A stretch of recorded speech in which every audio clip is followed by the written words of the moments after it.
Welcome to the NWO Sports Podcast. Here's your host, Logan Bailey. Welcome to the NWO Sports Podcast, football edition, brought to you by our primary sponsor, BSN Sports. I'm your host, Logan Bailey, and joined today by Keith Brown, AJ Fairchild, and Tony Fairchild. So, guys, thanks for joining me. Another week in the books, and we are on to week 7. Yes, sir. Absolutely. Yes. Just we talk about it all the time. Just scoots by, and we got to keep moving. Yeah, I mean, we say it every week, but it really does. It flies by. You know, now it's getting darker. We're starting the podcast here a little bit after 7. The sunset's going down out the window. So, you know, it's football season when the sun starts setting early, and that's the best time of the year is when you start kickoff and the sun's down and under the lights, you're starting off the bat right away, and there you go. So I'm excited.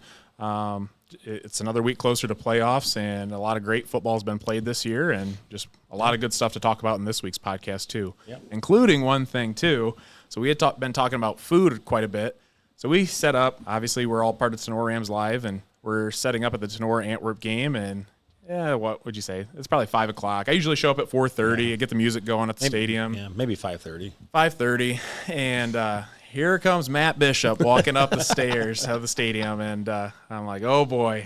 I was thinking, we still got a lot of stuff. Like, I don't know about you guys, but when we're setting up stuff, I know especially me, like, I'm in the zone. Like, oh, yeah, me too. Absolutely. Like, AJ is definitely. I want to get everything set up, make sure it's running perfect, and then the best part is after that where you can talk to people, whatever. So Matt's coming up. I'm like, oh, boy. And he comes up, and he goes, well, I heard you guys been talking a lot about food, so I brought these for you. He made homemade brats. He does the kheer. He does everything. Unbelievable. He does an excellent job. Him and his catering business. It's hard to go wrong when he brings you food. That's great. Yeah, they were delicious. But had to give him a shout out at least. So if you bring us food, we're never going to turn it down. That's for sure. Amen. But let's look into how we did for last week's picks. So Logan, myself, finished first with a 15-3 record last week. Second was a tie between Keith and Matthew, both with 14-4 records. And tied for fourth was AJ and Tony with 13-5 records. So, I don't know. Pulling away slowly but surely. Let's hope so. My last second change over to Harrisville didn't pay out. Yeah, there's a couple of games, and we'll kind of talk about them here coming up. But on the year, myself, Logan, takes a 1-game lead ahead of Matthew with a 92-22 record, good for an 81%. Second is Matthew with a 91-23 record, good for 80%. Third is Keith with an 89-25 record, good for 78%. Fourth is AJ with an 88-26 record, good for 77%. And then last is Tony with an 86-28 record, good for 75%. But still, I mean, 75%, that's pretty solid, Tony. I'm only 6 games out. I got a chance. Still got a chance. I guess I should have did a little better scouting job on that Van Loo North Central game. Yeah, so there's a couple games that really threw a wrench in everyone's picks. One was the Van Loo game. Keith was the only one that had Van Loo, and North Central ended up winning 63-8. Pretty lopsided game there. Yep. The other one, AJ had Stryker picked. Everyone else had Toledo Christian. Toledo Christian is a powerhouse in 8-man right now. Everyone knows that. A couple other games, looking at the Archbold Evergreen. Keith was the only one that picked Evergreen, and we're going to talk about that game later. Exciting game for the Vikings, and we'll see, too. We have a special guest coming on later, so stay tuned for that. And the other game that really got a lot of people was the Wayne Trace and Hicksville game. And myself, I was the only one that picked Wayne Trace, and that was really a good game, 12-0. A lot of these games were low scoring, very defensive heavy. You weren't going to be moving the ball much last week in leftover hurricane weather in Northwest Ohio. So those are just some games that really stuck out and made a big difference for a lot of our picks. So other than that, we're going to go ahead and get into some of the Week 6 game recaps, and we're going to kick things off with the NWO Sports Game of the Week. And another week of football was coming down to the final minutes for Fairview Apaches, and it was Fairview and Paulding. Paulding at Fairview. Fairview ended up winning this one 21-19, another close game. And similar to the week prior against Sonora, Fairview had a punt blocked, and Paulding fell on it in the end zone for a touchdown with a little over 4 minutes to go in the fourth quarter. Paulding, they would go for it, but the run was stuffed. The last drive of the game, Fairview needed to run the clock out. They struggled to do so, but were able to complete a few huge completions to keep the sticks moving, along with some help from 3 Paulding penalties on that final drive, which were huge. With around 2 minutes to go, the Apaches went for it on 4th and 7, so big play for the Apaches. And were able to convert, and then they ran the rest of the clock out. But Before we get into some of the other stats of this game, Keith and I were talking. There was a lot of talk about this game. I don't know what exactly happened. I didn't get a chance to go watch it, but I know a lot of people were complaining. There was something that happened. I don't know about. I heard about that at work myself. A snap on an extra point that was off or bobbled or something like that. Then they had to redo it. Like I'm not sure. It was like an inadvertent whistle, but I mean, we didn't see. I looked online trying to hear of exactly what happened, but I was unsure. So if anyone knows, please tell us. But we were trying to figure that out. I know there's some controversy at the end of the game, but yeah, we were just kind of discussing that beforehand. So we'll get into some stats here. Halftime, Fairview was up 14-13. Total offense, Fairview had 230 yards with 141 passing, 89 rushing. And Paulding had 163 yards, 85 rushing, 78 passing. Turnover battle, Fairview had 2 fumbles. Paulding had 3 turnovers with 2 interceptions, 1 fumble. Some top players of note from the Apaches. Quarterback Will Zedike was 11-22. 141 passing yards, 2 passing touchdowns, and he ran the rock. 20 carries, 34 rushing yards, 1 rushing touchdown. Wide receiver defensive back Brody Williams, 1 reception, 56 receiving yards, 1 receiving touchdown. He also contributed 1 interception on defense. And wide receiver Gavin Mead, 3 receptions, 46 receiving yards, and 1 receiving touchdown. From Paulding, running back Avery Cooper, 15 carries, 54 rushing yards with 1 rushing touchdown. And defensive back Jalen Mans, 10 tackles, 3 tackles for loss, and 1 sack. And he's 1-2. He's listed as a defensive back. We have yet to see Paulding play yet. We will in a couple of weeks. But he's got a lot of sacks for a defensive back. So unless he's playing linebacker or they're moving him down or he's kind of like that hybrid, like nickel-type player, he's in the backfield quite a lot, and he's disrupting the offense of the opponents. So, guys, what are your thoughts on this huge GMC matchup? This is another one of the big matchups that's been anticipated all year long, and Fairview ended up winning it. So, initial thoughts. Pretty impressive that Fairview was able to, pull away with this one, given the fact that it was raining so hard and their offense completely relies on the pass game. The fact that they're able to keep ahead of Paulding throughout most of the game. I know it got kind of close towards the end, but they came out with a win in very unfavorable conditions for their offense, and that's very impressive for them. And I'm glad they did. Kind of sets Tenora on the top now. They're the only ones with no losses left in the GMC, so it sets up kind of a head-hunting match for Tenora. They're going to be hunted by everybody now because of this matchup for this week here. Paulding, I think, is going to be a good team to face off against. They put Fairview, down to the wire. So, we talked about Paulding being kind of an up-and-coming team this year as well. And Fairview and Paulding and Tenora were kind of the top 3 with Wayne Trace kind of mixing there a little bit. Paulding showed they definitely have the grit to put up a good fight. So nobody can really sleep on them, especially Tenora, since they're going to be gunning for them. Yeah, I mean, 5 turnovers. The weather was terrible. At least it was at Sonora Friday night. So, Fairview won the turnover battle. That's probably what it was. But hard to believe that Fairview gave up another blocked punt 2 weeks in a row, and this one was for 6. So luckily they came away with that with a win. But like AJ said, Paulding's first true test of the season, and they were gritty, but they just weren't quite gritty enough. Yeah, you talk about a true test in Paulding. You look at the beginning of their schedule, and Wayne Trace was a quality opponent, but all of Paulding's wins this season have combined for a record of 5-25. So, kind of, and we've talked about it too, the strength of schedule. But the big thing I had said is I do believe, when you look at the Paulding Panthers, they chose to play the correct schedule in non-conference because you have more, obviously, control over choosing who you want to play there. Right. You're always going to play your conference opponents. But in terms of rebuilding a program, I would rather play a schedule like that than, for instance, Sonora. You play a Liberty Center and Otsego and an Archbold. If Paulding were to play that, that's pretty tough, especially when you're in the phase that they are. They've had some success last year. This year they're looking to take that next big step, compete for a GMC title, which they had opportunities last year, but this year they're projected to be even better. So, right. You can only play who's on your schedule and beat them. So, they've done just that. But at the same time, does it hurt them when they come to play opponents like a Fairview Apaches, who's another really solid program on the uprising? I don't know, but it's just kind of interesting to talk about. Keith?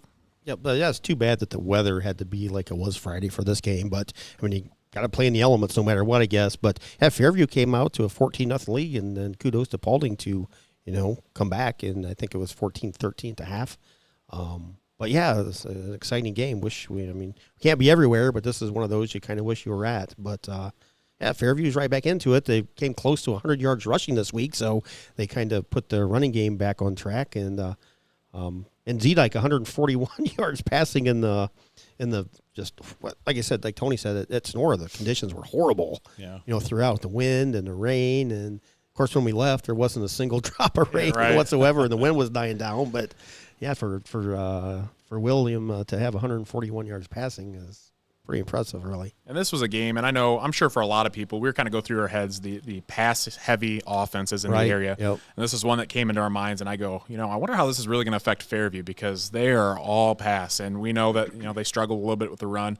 This game, they were able to run it a little bit more. Still not all that successful, but we know that Coach Rakes is trying to push for that more balanced approach, and I think that will benefit them once they get to that point. But still, they were able to throw for 141 passing yards and 30, 35 mile an hour wind with wind gusts probably up to 40. So, it was nasty out there. So, credit goes to Fairview, but Paulding too. I keep saying it every week, the GMC just gets more and more interesting. It's you don't know what you're going to get. You're going to get everyone's best on Friday night. Right. That's what you're going to get. Yep. But a lot of these it's literally. When we go through and pick these game predictions at the end of the podcast, some of them can be a coin flip, especially in the GMC. So that's kind of my final thoughts on that. Yeah. All right. Let's go ahead. Let's move on to the next game.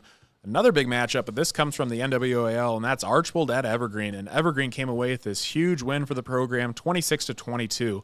This is actually Evergreen's first win over Archbold since 2015. So talk about a giant program win for the Vikings.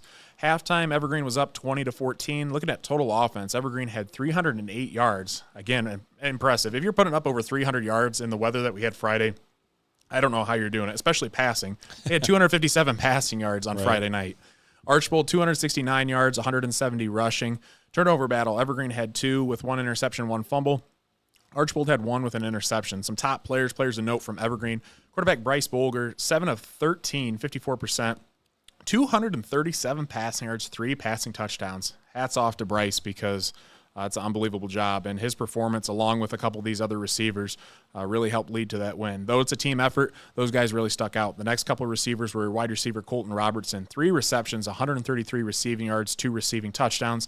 And he had a play that's probably going to be in the running for play of the week. A little short pass, but he's able to make a couple guys miss from Archbold, and boom, he made a move and was up the sideline and was in for a huge score for the Vikings.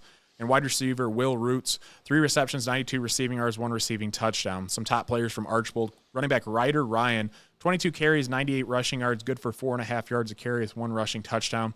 He's really been a staple of that Archbold offense. Every single week, he just continues to keep his head down. He grinds away, and he comes away with 100 rushing yards, seems like about every single game. Not a kid that, gets a lot of talk about, but he's a solid player and comes out with good performances every week. Wide receiver Aranger Krieger, 2 receptions, 75 receiving yards for him. So, guys, thoughts on this NWAL matchup here?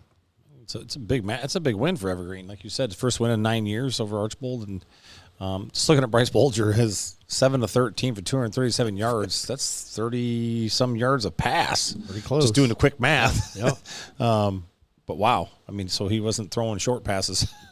But yeah, that's a big win. Like you said, Logan, throwing for 257 yards total in that wind and rain. I don't think it was any different in Evergreen than it was at Sonora, or at least not a whole lot different. But anyway, yeah, big quality win for Archibald. I think they lost 2 straight, coming off that frustrating loss to Wasion the week before. Evergreen, yeah, they lost 7-3, I believe, too. And then coming in, and I think they fell behind in this game, actually 14-0. So Evergreen rallied, and Coach Bock. Looking forward to having him on later, talking to him for a bit. But a heck of a win.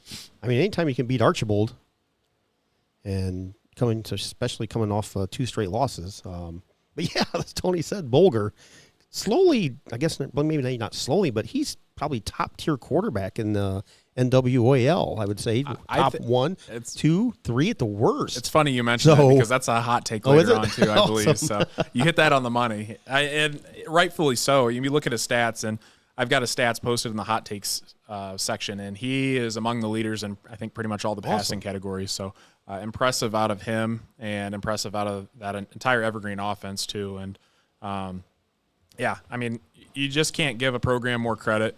And we talk about Evergreen a lot as, there's been a lot of instability in the program year after year. And Coach Bock, this is year 2 under him, and he's really trying to take that next step, similar to what, some other programs are. Paulding is another example.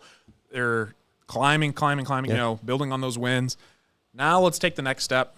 We're trying to compete towards the top of the league year in and year out, and that's kind of where Evergreen's at, and this is exactly what they need. They need a win against a program like Archbold, who is historically one of the best in the league every single year in and year out. So, all right, let's move on.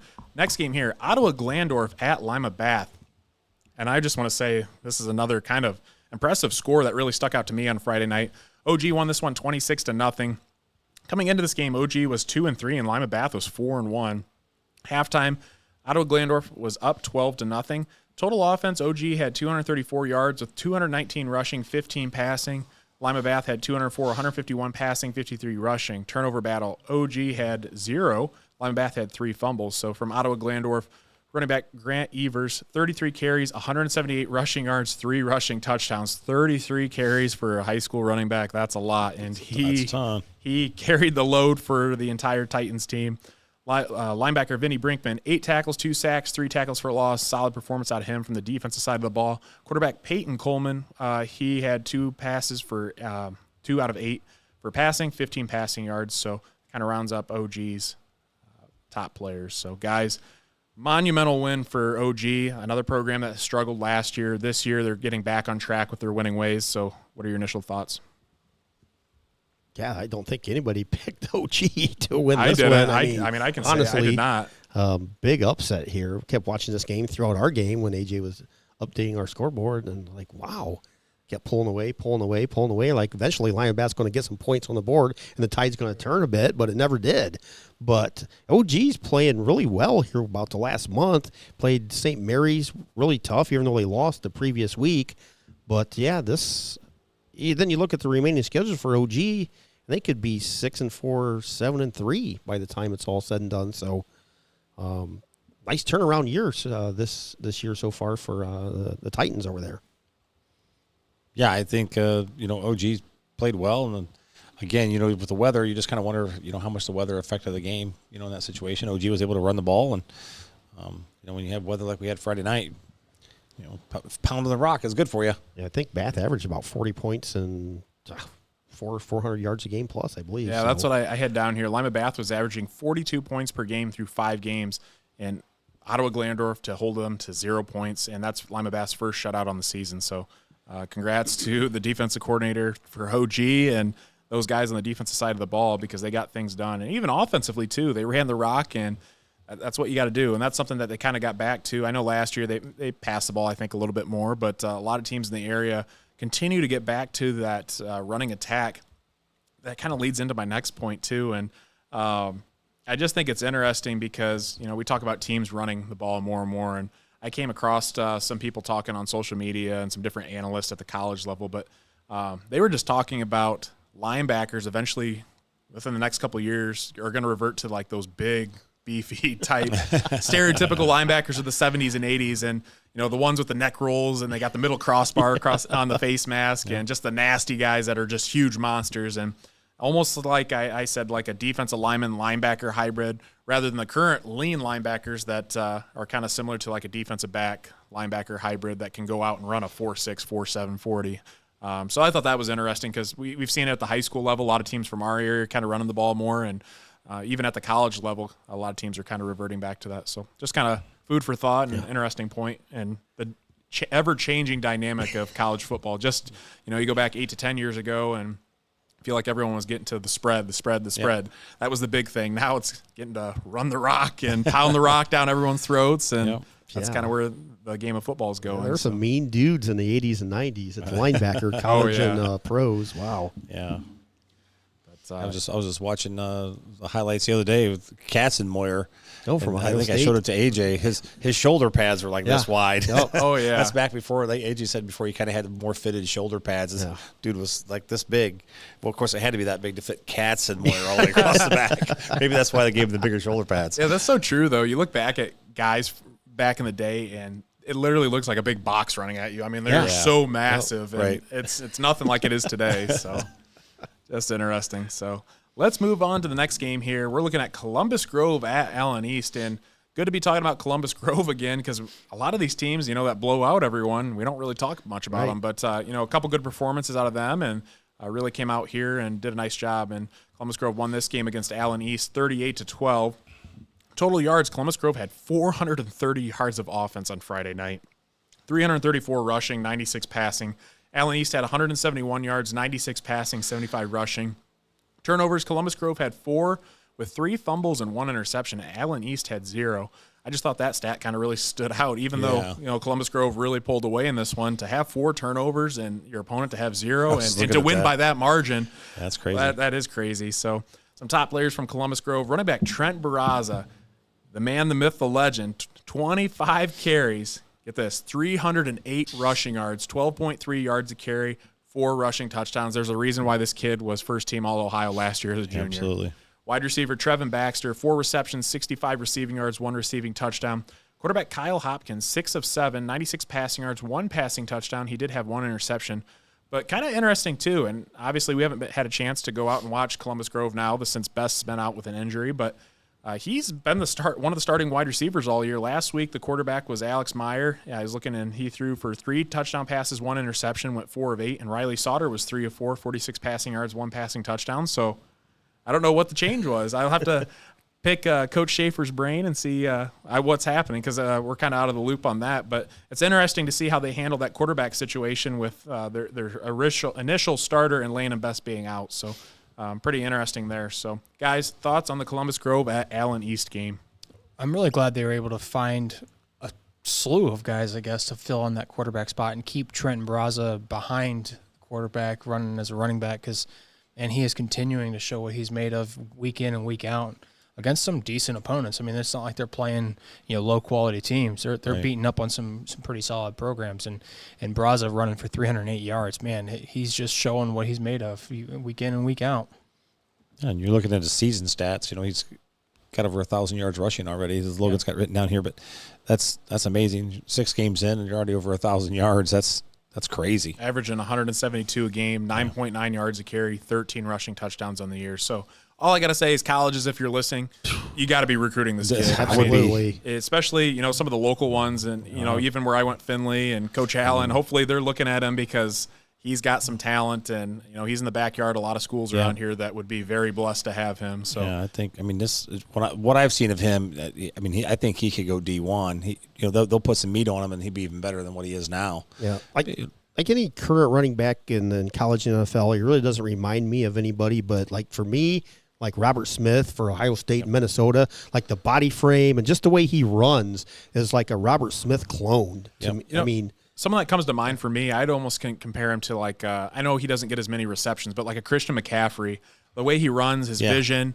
he's very elusive. He's got that open field speed as well. That's someone who I kind of think of. Obviously, not the injury part because Christian McCaffrey is always hurt now, but take that away and all the other traits besides his injury. Trent Barraza is tearing things up, and I'm excited to see. And obviously, I don't know for sure. You can't say for everyone, but if he wants to go play college football, he surely can. And I'm excited to see who recruits him and what opportunities he may get because he's a stud. And there's a lot of other kids on Columbus Grove too that been tearing things up all year and.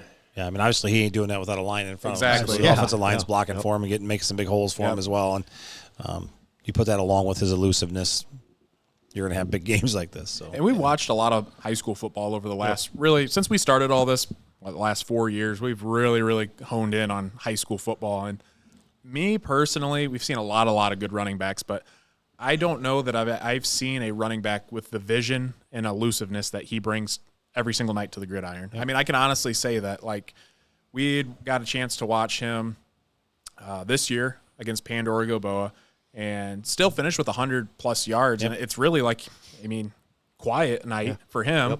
But you go back to the playoffs, and we went to Donnell Stadium in Finley last year when they played Bluffton. Bluffton was a top-notch opponent. Defense had pitched shutout after shutout last year. Yeah. And he still finished with, 150, 200 yards. But there's just a couple plays where he's just watching everything. It's like things move in slow motion for him. And all of a sudden he sees an opening. He rides his blocks really well. He's very patient. And then he makes a cut. Boom, he's right off it, and he's off to the races. So I'm very impressed by his performance. But like you said, too, that can't go without credit to all the offensive linemen, the quarterback, wide receivers to kind of open up that run game too. And Columbus Grove's the real deal. And, it's a shame, obviously, Landon Best is out, but, they're having guys step in, and they're doing a decent job for, considering they weren't even the starting quarterback coming into the year. So.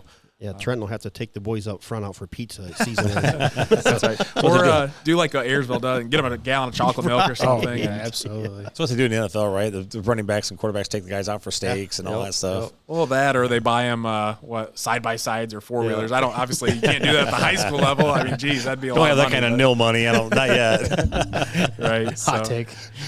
Maybe one day. I don't know. Maybe we'll get to high school football, so we'll see. But, good deal. So let's move on to the next game here. We're looking at Napoleon at Fremont Ross, and Napoleon ended up losing this one to Fremont Ross 20-26. The halftime score, Napoleon was down 13-20. Total yards for the game, Napoleon had 324 with 186 rushing, 138 passing. Fremont Ross had 284 yards, 217 rushing, 67 passing. Turnovers, Napoleon had 1 fumble. Fremont Ross had 1 interception. Some top players from Napoleon, running back linebacker George Eggers, 29 carries, another guy that carried the ball a lot on Friday night, but it's to be expected with the weather conditions. 157 rushing yards, 5.4 yards a carry, 1 rushing touchdown, 1 interception on defense. Nice day out of him. Wide receiver defensive back Trey Rubenstein, 6 receptions, 115 receiving yards. He had 3 carries for 42 rushing yards with 1 rushing touchdown, and he also had a 52-yard punt return for a touchdown as well. So, guys, thoughts on the Napoleon at Fremont Ross game? Boy, this is probably one of obviously the OG game was probably number 1, but watching the scores throughout the night, this is probably the second most shocking one that we saw. Yeah. Like they fell behind early and quick, it seemed like, and with weather what it was, they could never just get caught up, and you would hate to think that it'd be overlooking Fremont Ross.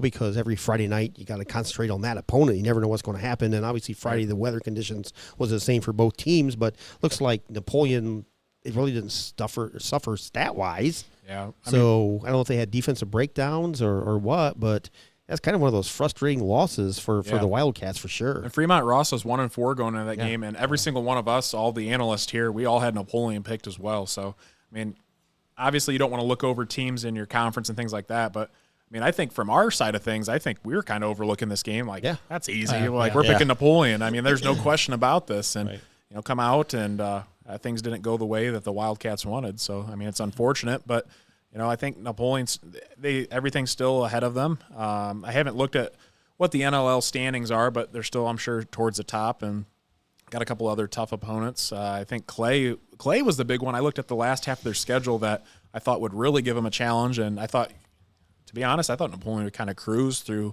the last half of their conference schedule. But, again, similar to GMC, you can't take any of your opponents lightly week after week. So, not at all. Yeah, it's just unfortunate. All right, let's move on to the next game. We are looking at WBL action. Kenton at Defiance. Defiance would win this one 34-27. At halftime, Defiance was up 28-21. Total yards, Defiance had 423 with 222 passing, 201 rushing. Kenton had 279 yards, 203 passing, 76 rushing. Turnovers, Defiance had 2 interceptions. Kenton, I had something down for 0, but I wasn't entirely sure. There's some mix-up in stats that I came across, so I wasn't sure how many for sure turnovers Kenton had. Top players from Defiance. Running back Anthony Wilder, 14 carries, 139 rushing yards, 9.9 yards a carry, 1 rushing touchdown. Still carrying the ball very well week in and week out. Running back Noah Gomez, Swiss Army knife, he does it all. 14 carries, 71 rushing yards, 2 rushing touchdowns. Wide receiver Brady Borton has really come alive in the last couple of weeks, and he had another great performance this week. 4 receptions, 101 receiving yards with 1 receiving touchdown. Kelton Gibbs, 2 receptions, 73 receiving yards, 1 receiving touchdown. This play, one of the plays he has, I'll have to show you guys later, is in the running for, again, play of the week and just annihilates guys, running them over, truck sticking guys. And so we'll have to take a deeper look into that one. And quarterback Brett Ziffel, 9-13, 227 passing yards. He had 2 passing touchdowns, but he did have 2 interceptions. So, guys, thoughts on the Kenton at Defiance game? Defiance was a balanced attack, Friday night. Whether – what didn't matter to them. It didn't seem like they were passing the ball, running the ball, doing whatever they wanted, and throwing up 34 points was an awesome night for them. And you got down here about Coach Cooper's post-game comments, talked about the first half being like an old Pac-12 game. That was just kind of like what we saw last week with Sonora, except it was all Fairview scoring. It wasn't really both teams. Yeah, another huge game for Anthony Wilder. I mean, like I said, the Defiance kind of Swiss Army knife there, does anything and everything. Mostly, toting the rock this season, but boy, oh boy, he's just he's a quick little thing. Man, oh man. But a good win for Defiance. Probably not as a win's a win no matter what. Probably a little closer than Coach Cooper wanted. They probably gave up a little more points than what they wanted on defense. But hey, Friday night with that weather and wind and just treacherous conditions, anytime you can come out with a win and weather conditions like that, you just kind of like Coach Becker said after the game, I just want to move on from this win, right. and let's worry about next week. So quality win for the Bulldogs. Yeah, and Defiance really tightened things up in the second half of their defense. I think both teams only scored 6 points apiece, so made some good halftime adjustments and ended up coming away with the big win here. But point I want to talk about too is, Defiance has turf, Liberty Center has turf. When it comes to sloppy conditions, how much of an advantage do you think it is in terms of, granted, both teams are playing on the same surface, but, in terms of... If you're used to playing on the turf versus used to playing in a slop, is that what you're trying to get at? Well, yeah, like in terms of just helping your offense and defense, I don't know. I just feel like we watched the Tenora game on Friday night and so many guys slipping all over the field, and when it gets sloppy, it's hard to play in, right. but, I would think it's got to help your performance overall. Like I would assume you get more traction on the turf. You got the rubber and the turf, and everybody should have shorter cleats. I would assume for the turf, but I would assume your grip is a lot better. do you think that's what led to the higher scoring game? I would assume so. We had a lot of lower scoring games on Friday night, but I don't know. I think it kind of depends on the field that you're talking about. If you're talking about like a really nice grass turf or grass field that isn't all tore up, I think you have better traction on that. If you're playing on a crap field that's all wore down and you're playing in mud, you have no traction at all. But I think the turf does still have a slick surface to it when it's wet. It does, because it's better than crappy fields. But I still think the grass, a well-kept grass field, is better than. I probably agree with that because Elmwood. yeah, exactly. In college, I played offensive line, so granted, my movements are different than a skilled positions. But I remember, like, if it was torrential downpour, and we played a couple games in a heavy, heavy rain, like, I was still slipping quite a bit, and we had guys slipping on turf. So I just food for thought of, what do you think gives you better traction when conditions are not optimal on Friday night? So I would think about the only negative with turf would be you got pellets all over you. Yeah, that's true. You go down and you hit. It's really no different than if you fall down on the turf and you grind your face mask on the ground and the turf flies in your face and you wake up or you get up and you got all this black stuff all over your face. No different than grinding your face in a mud puddle. Waking up with mud all over your face. I think the mud and the grass looks cooler than pellets all over your face. Yeah, that's true too. Nothing quite like falling in a mud puddle after a big, big run down the field. You get tackled and you land in a mud puddle and you get up and you're cheering. You just got mud and grass all over your face grass while out you're of your cheering. Like, those are some iconic football pictures there. Just a quick funny side story. So when I was in college and I had come home for the weekend, we had a day off or whatever, and I brought my football stuff because I was a sweaty lineman and I sweat a lot. So I'd bring my stuff home. I'd always have to set in front of a fan, whether it was at my dorm or wherever. And so I brought my stuff home and I washed a couple things and I had a bunch of those turf pellets in it. And my parents' dryer stopped working. It wasn't because of the turf pellets, but they had a guy that came out and looked at it and he goes, "We got issues." My dad's like, "What?" And he goes, "You have mouse poop in your dryer." and my dad goes, "It's not mouse poop, it's turf pellets." And this guy was adamant that no, that's you got mouse poop in there. You got mouse poop in your dryer? Yeah, and it was pretty funny. And it was just those little rubber turf pellets. And this guy was not buying it at all. Where's the cooked mouse? Yeah, right. So that was pretty funny. So regarding those turf pellets. Yeah. So. All right, let's get on last game recap here. Back to the GMC. Wayne Trace at Hicksville, and Wayne Trace won this one 12-0. Halftime score, Wayne Trace had 6, Hicksville had nothing. Total yards, Wayne Trace with 242, 188 rushing, 54 passing. Hicksville 188 total yards with 121 passing, 67 rushing. Turnovers, both teams had 0. So that was pretty shocker, especially with the weather conditions. Especially with Wayne Trace. Yeah. It wasn't that Wayne Trace, though. It wasn't that Wayne Trace. And Wayne Trace, some top players, quarterback Cole Moorhead, looks like he's back from injury. 2 of 4, 50 passing yards, 1 passing touchdown, 8 carries for 42 rushing yards. Wide receiver Tyler Head had a 2-yard receiving touchdown. From Hicksville, some top players, running back Cross Zeedyke, 18 carries, 51 rushing yards. Wide receiver Brant Langham, 14 carries, 15 rushing yards, 4 receptions, 41 receiving yards. And quarterback Garrett Turnbull, 10 of 19, 121 passing yards. So, guys, thoughts on the Wayne Trace and Hicksville matchup? I know this one got a lot of you guys. I had Wayne Trace picks, so I'll let you guys kick things off first. I mean, for me, just looking at stats, I'm assuming that Langham got a lot of carries because he's elusive. In conditions like that, you want to get the ball in his hands as much as possible. Yep. I wouldn't think he had 14 carries total on the year. I don't think so honestly. either. So see him have 14 carries with only 15 yards, so a good job by the Wayne Trace defense. I wonder if it's almost like a kind of a Trey Rubenstein situation where, you want to get one of your best athletes the ball no matter how you do. And with it being difficult to throw the ball, they're trying to get him the ball, handing it off to him, get him some carries. I'm assuming that would be my guess. That was my exact same thoughts as you, Keith. Yeah, just try to get the ball in his hands and let him do his thing. But great job by the Wayne Trace defense.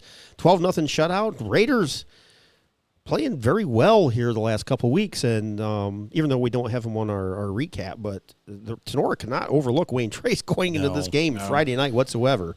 No, never. So. No, Wayne Trace is definitely a team that's going to ruin somebody's season. That's what's going to happen with them. They're not going to be the contender for the conference, but they can absolutely ruin the chances for, they can knock off Tenora. They have already for Edgerton. They already knocked off Edgerton. Yeah, exactly right. Continue to knock people off, too. They could end up coming out and putting up a good fight against like a Fairview and knock them out of contention for it. Well, if they beat dangerous. Tenora Friday night, the GMC is just going to be a disaster. Oh, yeah. Five-way tie. It's kind of funny. You look at it, and, the entire year we've been talking about, and everyone's been talking about, Tenora, Fairview, Paulding. Tenora, Fairview, Paulding. Edgerton, kind of the dark horse.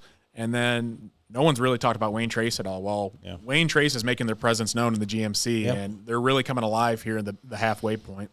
Yeah, definitely. It's you never know. I mean, that's why you play the games, and it scares me that Sonora has to travel to Wayne Trace to play that game. So that's a tough place to play at. For those just like wondering what the GMC standings are, Tenora's 3-0. They are top all alone. Paulding, Edgerton, Fairview, and Wayne Trace are all 2-1. So there's 4 teams that are 2-1 and 1 team that's 3-0. Yeah. So realistically, the conference is still up in the air. Anybody could. Anybody tough could competition win. yet. And going back to the weather, thing here with Langham running the ball a little bit more. This week was kind of a unique situation, knowing so for sure what the weather was going to be like. We knew there was a big storm coming through. A lot of times, like, the weather's kind of whatever. We've seen that a few times the last couple weeks. Real spotty things pop up. Where it's like, there's an 80% chance of a big thunderstorm. Then, morning of, it's like, oh, there's no rain. And then all of a sudden it's like, oh, now there's a storm again. This week, I think everybody from, like, Monday knew there was going to be a storm coming. And they knew it was going to be windy. They knew it was going to be rainy as can be. So you could kind of plan for that a little bit. And obviously they were able to do that. Hicksville was with Brant Langham, get him more carries rather than passes. Just didn't work out for him. Yeah, 100%. All these teams on Friday night, they game plan specifically for the weather on Friday night. Yep. It's kind of a unique situation that you don't see very often in high school football, where you know for sure what the weather is going to be like on Friday night. Yeah. But honestly, I'm a little shocked. After what we saw from Hicksville, I really thought they would look a little better or play a little better. Maybe just Wayne Trace is way better than we thought. I don't know. I still don't think you can doubt Hicksville. I mean, Hicksville's got some solid players, and who knows, maybe the weather just got to him a little bit more than what it did Wayne Trace. But we saw Hicksville firsthand, and Hicksville's going to win some ball games, the last half of the year. So, again, you cannot doubt any of these teams. So that's right. All right. Well, we're going to take a break to hear from our sponsors, and we'll be right back with a special guest for the Coach's Corner. BSN Sports is your go-to business for purchasing uniforms, equipment, spiritwear, and anything else your athletic program needs, giving you more time to impact lives on the field. With over 1,200 sales professionals who live, work, and serve in your community, you're always just a short drive or phone call away. Be sure to give your local sales rep and Jim Garris a call for any of your athletic supply needs. Optimal Performance Fitness is your go-to gym in Northwest Ohio, providing group fitness classes, personal training, and sports performance sessions for area athletes. Located in Napoleon, Ohio. Give them a call today at 419-438-7265. Baden Stevens Body Shop is your #1 voted auto body shop in Northwest Ohio. We are your experts on all makes and models and are the only Chrysler, Ford, and GM certified collision repair center in the area. Located in Jewel, Ohio. Give us a call today at 419-497-3111 to schedule your free estimate. Come check out the Baden Stevens Body Shop difference. We're back on the NWO Sports Podcast, and we're on to the Coach's Corner segment. Today, we have a very special guest, an Evergreen Vikings head coach and Coach Barry Bock. So thanks for coming on the show today, Coach. Hey, thanks for having me, guys. All right, well, we'll get things rolling. Just want to say congratulations on the big win over Archbold last week. How did it feel to finally get a victory over them, especially since I read the stat, Evergreen hasn't beat Archbold since 2015? It's been a while. The school wanted it. The community wanted it. When I got hired, that was kind of things like, let's try to get over this hump. And that was kind of the big thing. We had a message at the beginning of the season, like, it's time we take that next step and beat one of these bigger schools in our league that always finish top 3. And, we get over that hump last week. We just got to keep it rolling now. Yeah, very well said. I mean, it was exciting, and that was a score that really popped out to us. And Keith had you guys picked too, and solid. I saw that. Don't worry. Locker room motivation. But no. I mean, we've been excited, and we continue to talk about Evergreen as a program. We talked on the kickoff show. Some struggles over the last couple of years, but I think we're starting to see some success, and it's exciting. What's the community like right now? And I mean, I'm sure there's got to be a buzz going around. Yeah, it's exciting for us. We'll talk about that game a little bit. Last week, our kids, we were down 14-0 at one point, and just normally in years past, you would see kids kind of check out, and then we just had a big play after big play in the second quarter, take that lead going to halftime. But after the game, you just saw the community, you saw the student section, you saw like everybody was kind of like, finally got over the hump. We finally got that big win victory for us, and Archbold is a great program. Coach Dominic's a great coach, great guy. But for us, it was just something we needed to take that next step forward. Definitely. And I got one more question regarding the Archbold game, and then we'll get into some other points about you and your team. But what was the message going to your team going into the game against Archbold, and what do you think clicked for them to pull off such a huge win? It was just kind of playing as a team. We do word of the weeks, and last week our word was team. After the Wauseon game, we felt like going in that we had a shot to win it. And afterwards, we just felt disappointed. We didn't feel defeated. We just were more disappointed because we didn't play to what we were capable of doing. And so then coming back, on Monday for Archbold week, it was, hey, we need to get back to being a team, play as a team. And going in the game Friday, pregame speech was kind of short and sweet. I left it up to the captains after I left to, hey, this is on you guys, be a team. And the message was we just, as a program and community, just not for now this season, but going forward, it was we need this win. We need this one big win. And all our kids understood the message. They went out there and they stuck to the plan. Awesome. I'm going to open things up to these guys. Coach, the first thing I want to ask is, you mentioned Archbold getting over that hump. So I guess I'm not really familiar. Who is your rival at Evergreen? Who's the rival team? We would probably, our kids and our student would probably say Delta. Really? Honestly, Okay. just being close to Delta and Swan, those are kind of, the close schools near us and Wauseon. But, coming in, everyone's like, hey, Delta's the team to beat. And, we got the victory last year versus them, which was a big deal for us and the school. And, they're much improved, Coach Vickers, this year. And so we're not looking ahead to Week 10, but, ending the year out with that game, it's kind of a big deal, and we'll get there when we get there. What's one of the biggest changes you've seen in the program from last year to this year? What are some things that you guys are starting to notice that has helped kind of get you guys to buy in and do what you guys need to do on Friday night? Probably like you mentioned, just the buy-in. I think the kids, the consistency, with the coaching staff and the program and the expectations now, all our players are bought in. They know what to expect Monday through Thursday with practice. They know what to expect going into games as far as game plan goes.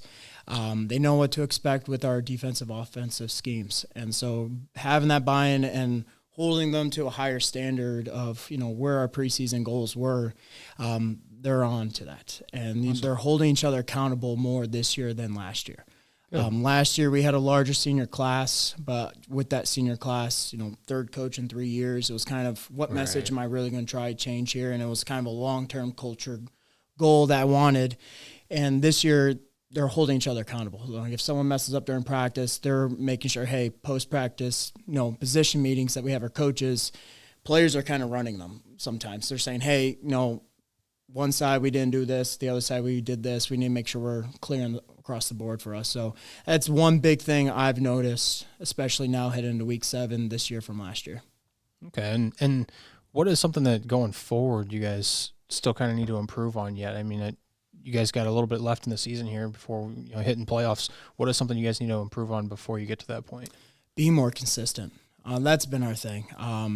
Showing up every single game, being more consistent. Our players joke around the whole 4 quarters motto that we had at the beginning of the season. They said that's what we got to do every single week. Obviously, we've had opponents like Ottawa Hills and Patrick Henry where we didn't show up. And we felt like going in, hey, if we just show up, we can compete against these teams. And that's where we're at now. It's like, hey, we got over this hump. Now we got to actually show up to these games where, in years past, we wouldn't have won. Like this year, we got to change that mindset and be consistent every single Friday night. Awesome. Hi, Coach. You're 3-3 this year, just past the halfway point. But what are some of the biggest challenges you faced in your first 6 games, and what have you done to overcome those? For us, it would probably be, schematically stopping the run and running the ball. And obviously, the second half of the year, once you do, hopefully get in the playoffs, you have to be able to run the ball to win games. Defensively, I stepped up to that challenge. Me being the head coach and defensive coordinator, I challenge my guys every single week, setting goals, and I say, hey, our goal is every single week we got to stop the run. We got fast guys at corner and safeties where if they're going to throw the ball, we got the skill guys on the outside. Let's make sure we stop the run first. So we've challenged the guys up front the past couple of weeks to be a little bit more physical, and that's kind of where the first 6 weeks we've been inconsistent. Is haven't been successful running the ball. We've showed flashes, but we haven't been consistent with that. And I think going into the last 4 games, we've made a couple changes. Hopefully it's for the good, and I think we're going to full steam ahead with it. Well, we've kind of talked about that a little bit here in the last few weeks. That it seems like a lot of teams are getting back to more of that smash mouth football and the physicality, and I mean you're talking about it right there that you guys got to get to that point again and got to be able to run the ball, because that seems like teams kind of started migrating away from that the last 10 years or so, and now some of the teams like Patrick Henry and you guys and a few other teams are starting to kind of get back to that running game, which is actually awesome. I like seeing it because that's the old school high school football that I love. I when I was in high school, it was just straight power eye and 4-4 defense, and you're the fullback or the middle linebacker and just going right back at it. So yeah, we just got to get more physical. We know we got the skill guys on the outside, just got to get more physical up in the middle. I know. I'm sorry. We were talking before you came in. It's kind of just making some jokes about the linebackers being bigger than now. They've kind of seem like the linebackers are a little smaller, but they're faster. And it seems like we were kind of talking about maybe they're going to go back to the bigger guys and might be a little bit slower, but they're going to be the big monsters that you used to see in the day. Yeah. I wish we had that problem, but yeah, I wish we had these big old linebackers that we could plug in. And but yeah, our linebackers, Trevor Johnson, JJ Johnson, they're like that. They're faster, a little shorter guys, and that's why our defensive line, we try to put big bodies up there and let our linebackers fly around and make plays and use that speed. One point I wanted to really talk about, I know AJ talked about physicality and running the ball, but you guys like to throw the ball too. And, just talk about some of the standout players. It could be offense, defense, but a couple guys on offense I really wanted to talk about. Quarterback Bryce, and I got to know if I'm pronouncing it. Is it Bolger or Bolger? Bolger, because we've been talking about this kid a lot lately. I want to make sure I get it right because he is having himself a heck of a year. And then defensive back, wide receiver Colton Robertson. Just touch on those guys and what they've done for your program, and maybe a couple other guys too that have really stood out. No, yeah, Bryce is a junior. He started 8 games last year for us. He came in as a sophomore last year when our senior quarterback went down with injury for the year, and he showed glimpses at, hey, he's a varsity kid, but he also showed glimpses last year he was a sophomore. And I think one thing I challenged him this year was put on some more weight in the offseason. He became a better leader. He understood the offense. He's bought in. And it's shown, like, if we had to take an example of what does a consistent kid look like in an offseason program here, and Bryce has been that example. Awesome. he's gotten faster, he's gotten bigger, and hasn't hurt his arm throwing at all. He's actually more healthier arm-wise. And so, yeah, we throw the ball too many times, I think, sometimes in a game. But, we trust Bryce making those throws. And then Colton, I've said this since I got hired. I think he's the most athletic kid in our league. And I talked to you guys about that in the kickoff show, too. I watched some of his film. And I like to do that. I scroll on social media, and guys will post their film, and he's an athlete. He can play. And our league has tons of great athletes, and Colton deserves to be up there for everything. And you look at him, the kid's fast. He's a little skinny, but he's shifty. But the thing is, he will drop his shoulder, and he'll truck stick it, even on defense, or if he's blocking on kickoff team or kickoff return, he's flying down there making a play. So love his attitude, love the kid. Another key guy for our offense is Will Reitz Jr. Last year broke a couple of track records, so we got that track speed on the outside. And last year as a sophomore, he got some time playing corners for some injuries, and this year he's starting corner, starting receiver. First 3 games have an interception, and he's kind of like, hey, I haven't had to pick the past couple weeks. I'm like, well, teams haven't really thrown against us in the past couple weeks. And when they have, they know that you're the guy. And sure. And he's making plays on both sides of the ball, and he's got that speed where we have to utilize it. Well, good deal. I asked you this during the preseason show, Coach, but Alex Mossing, what's it like to have a weapon like that now? Is he a sophomore this year, I believe? Yeah. We have Jacob Bishop at Sonora, and we see this kid boom kickoffs to the goal line. Opponents start at inside the 20, probably 50% of the time, and you're never really out of field goal range. So talk to us a little bit about him. Well, Alex, he probably saved us Friday night. We were up 26-20, and then we gave up a safety after making a goal line stand, and we were at the 1 and gave up a safety, and you have to kick off for a 20-25 right there, and we had the wind to our back, and he boots it to the end zone. Oh, wow. And so, so we pin him in deep. So and that was, the last drive of the game for Archbold. So it's kind of like, man, we're lucky to have this kid. And, he's got a leg on him. He's a soccer kid, and he's got a great leg. He's playing safety for us, rotating into. So you're just not kicker anymore, we tell him. And so he's a very talented kid, and, eventually, next year and the year after, I hope he gets the looks college-wise to be a kicker, because he has the capability of doing it. And we get in situations where we're like, are we pushing the field goal range? And then it's like, let's trust him. Let's go out there and let's do it. And that's worth the shot, especially with him being sophomore, to get that confidence that, hey, we trust you to make these shots. So with him being in soccer, is he available to practice at certain times, or just Yep, so we have a very good routine and relationship with our soccer coaches. So we actually have 4 soccer kids that do both. Oh, that's awesome. Football and soccer. So we have a pretty good routine. They practice a little bit later in the afternoon.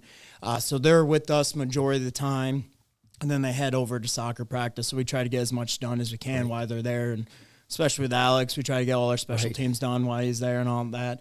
And then on days they have soccer games, if it's home, they come out and they'll still do walkthroughs with us. Try not to get too involved because they have that soccer game. But, everyone's on the same schedule. We have to send that Sunday night email saying, hey, what's your schedule this week? What's ours? And make sure the players understand that and they're communicating. But it's a good problem to have, I think. Oh, absolutely. That's a thing that most teams in the area don't really have that kind of issue, or I guess blessing, to really deal with it. Not many teams have a soccer program, especially the smaller teams. I know Defiance and a few others like that do, but most teams don't have that dual athlete like that. So it's kind of a cool situation. One of our other corners, he's a sophomore. He plays soccer too. And so we want to make sure we're getting our heavy, 7-on-7 defense stuff while he's there. And then when they go to soccer, we try to get our defensive run stuff in, just because you're a corner. I'm sorry to break it to you, but we want to make sure our safeties, linebackers, D-line are fitting where they're supposed to be. But they understand it. They know the routine. They're used to it. And then as soon as certain time hits on the watch and the clock, they all come up and Coach, I got soccer, shake our hands, and they're off to soccer. So. And being a small school, you got to share athletes. Yeah. And that's awesome that you guys are doing that and finding a way to make it happen. We have to, for sure. And just for our soccer team had success last year, and we're trying to build off of that school-wide and making sure we're sharing our athletes when we have to. Tony, did you have any other questions? No, I think I'm good. I just had a couple more. We'll kind of wrap things up. But next thing I want to talk about, this is kind of looking in the future, but looking beyond this season, what is your vision for the future of Evergreen football? How do you plan to continue building the program?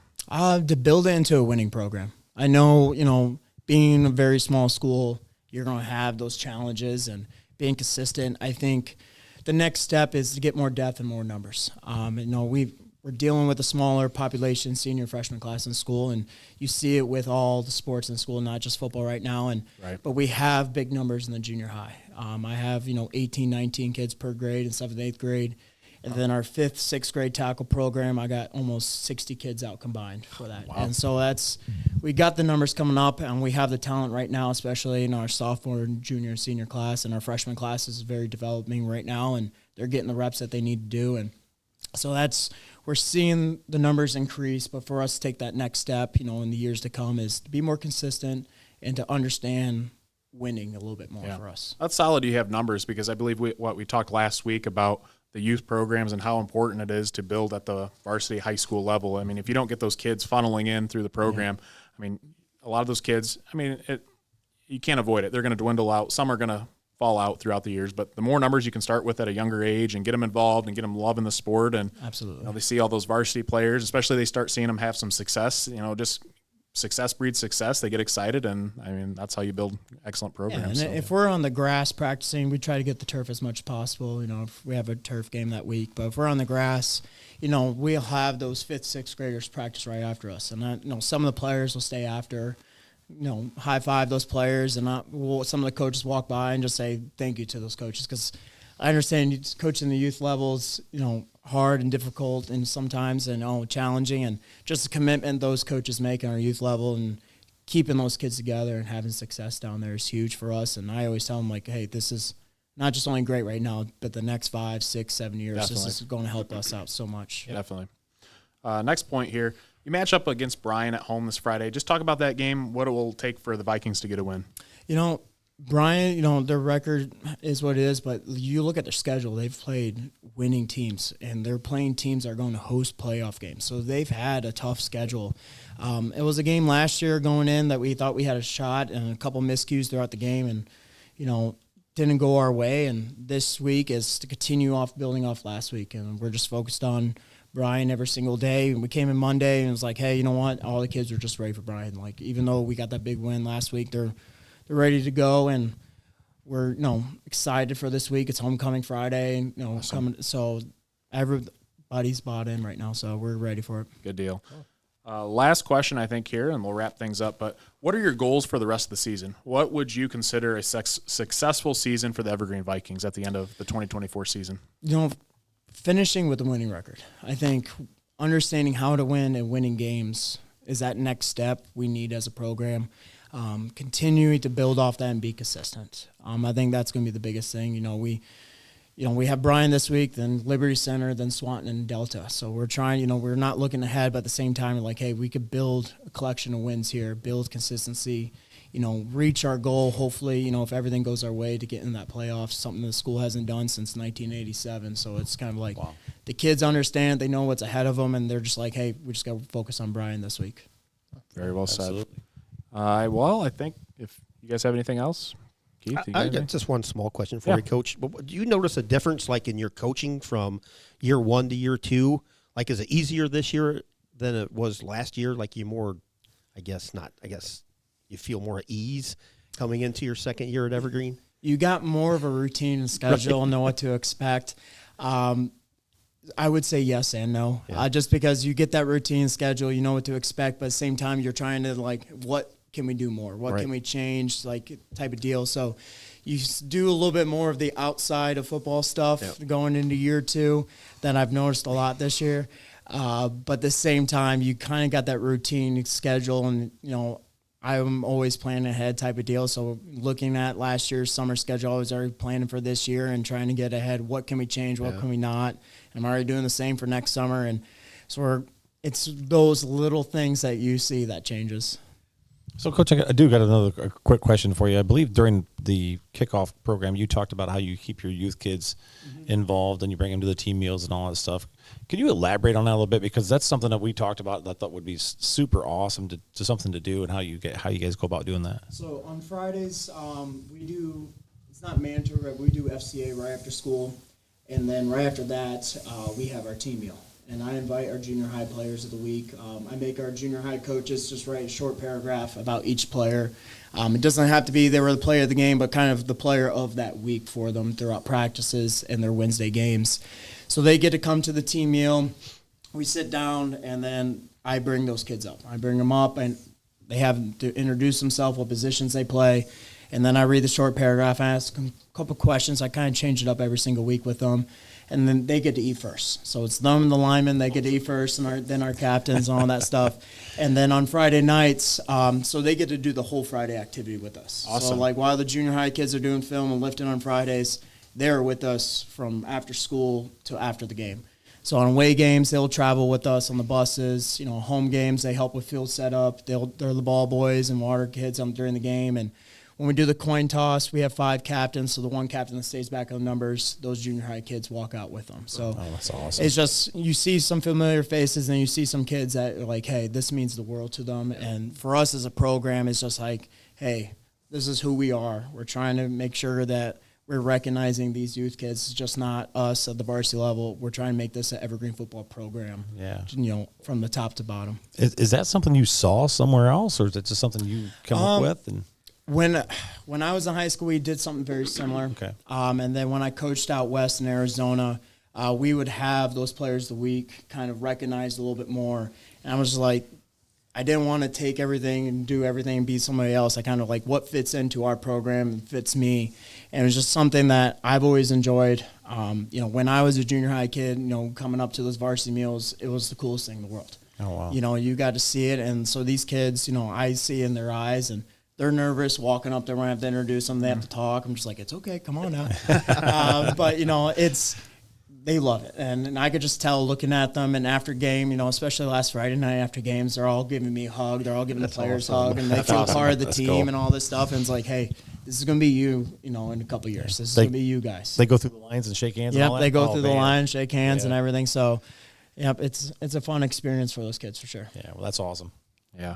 Well, I think that concludes it from all of us here, but I know from all of us, we want to wish you good luck with the rest of the season. We're excited. You guys, you're doing a great job over at Evergreen, and I'm glad to have you on tonight. I know it was a little bit of a drive, and I was talking to these guys. I said, I said if you wanted to, you could call, but, you wanted to come in person. That means a lot for us, and most I definitely. think you're doing just a tremendous job. Yep. So good luck to the rest of the season, and we'll be following you closely. So. I appreciate it and everything you guys do for the area. It's awesome. Our kids tune in the show every week, so keep it up, guys. Awesome. Thank you. Thank you, Coach. We're going to take a break to hear from our sponsors. We'll be right back. Marco's Pizza is honored to sponsor NWO Sports, serving your pizza of choice in Northwest Ohio. Defiance, Archbold, Wauseon, Delta, Bryan, Napoleon, Paulding, and Montpelier. Order online at marcos.com today. Remax Realty of Defiance has represented Defiance County for nearly 40 years. Located at 1401 South Jefferson Avenue in Defiance, we have 13 agents ready and available to assist you in home buying or selling needs. You can check out all the listings at www.remax419.com or call us at 419-784-3029. Let our years of experience go to work for you. For 26 years, Burkholder Taxidermy has been Northwest Ohio's trusted full-service taxidermist. From game heads to lifelike mounts, we provide exceptional quality and craftsmanship. Preserve your memories with Burkholder Taxidermy, where experience meets excellence. Located at 19331 Buckskin Road, Defiance, Ohio. Give them a call at 419-782-9538. Fairchild Family Chiropractic aims to help families to get better together in the least invasive way possible. Dr. Fairchild focuses on the neck using the Blair technique and Palmer package, adjusting to correct spinal misalignments. Located in Defiance, Ohio. Call Dr. Fairchild today at 419-576-5070 to schedule an appointment. DeLarber Concrete and Hauling is your go-to provider for concrete and hauling needs. Flat work, pole barn floors, driveways, and patios. Hauling services for stone, mulch, and dirt. Call Josh for your free estimate at 419-576-0401. Welcome back to the NWO Sports Podcast, and we have special guest in Phil Snow here, so that's the guy down here on the end, expert in Northwest Ohio sports, so glad to have him on here as well. So he's going to join us for the last half of the podcast. So thanks for having me, guys. Yeah, no problem. Glad to have you here tonight. So we're going to get into this couple things. So we're moving on to Play of the Week, and again, many great plays are sent in every week, and we're going to recognize these guys because they're very deserving of getting that recognition. So we'll recognize these honorable mention selections right now.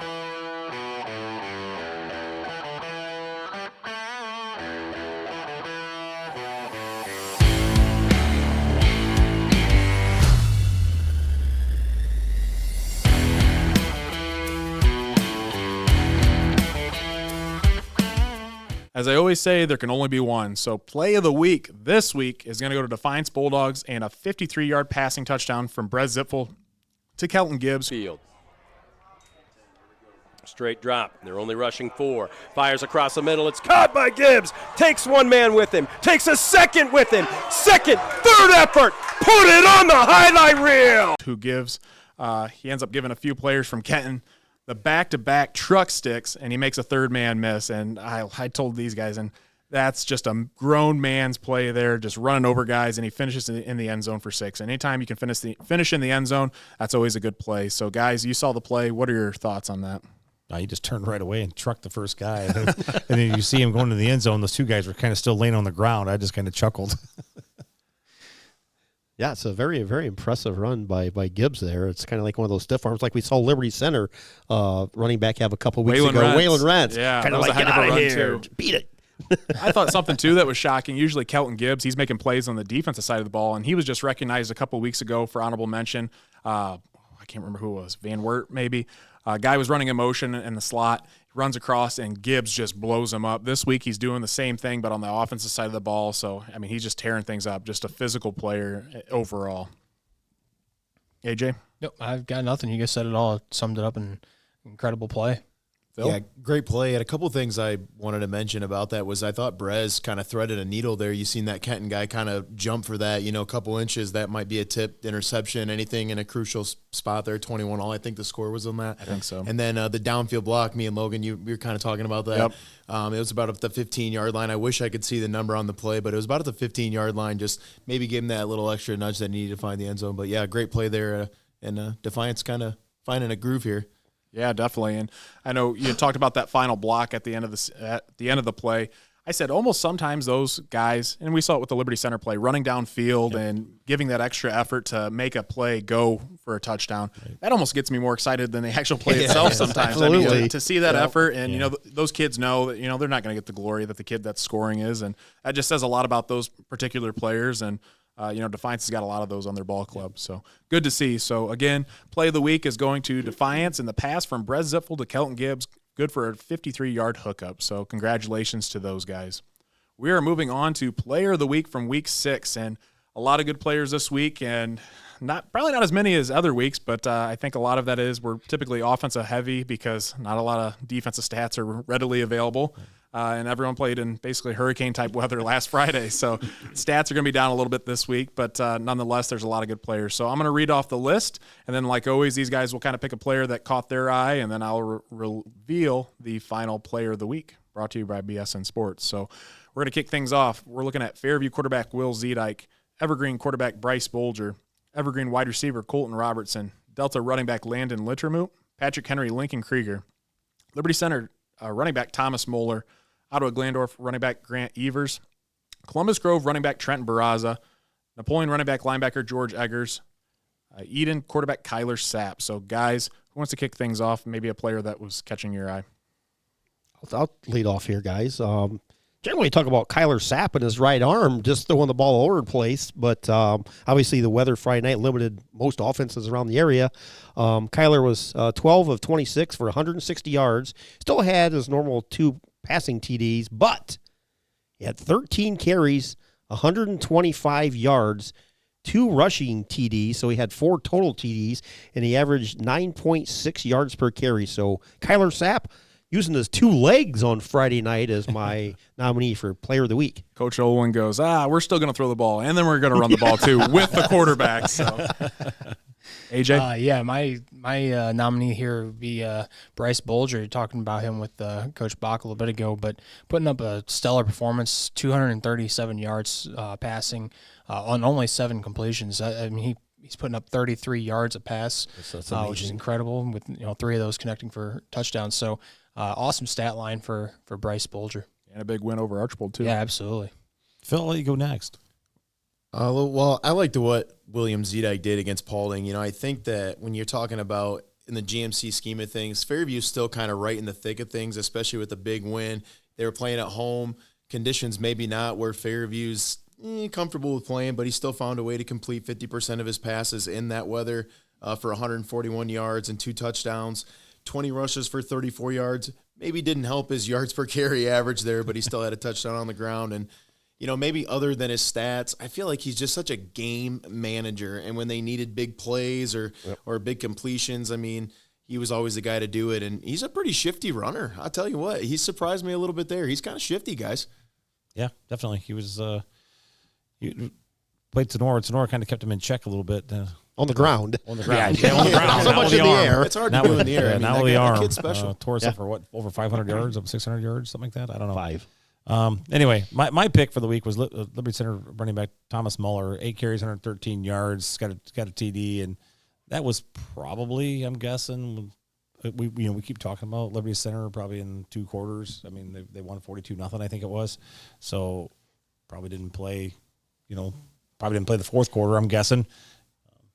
So put up big numbers with 8 carries. That's pretty impressive to me. Yeah, all very solid performances, but there can only be one.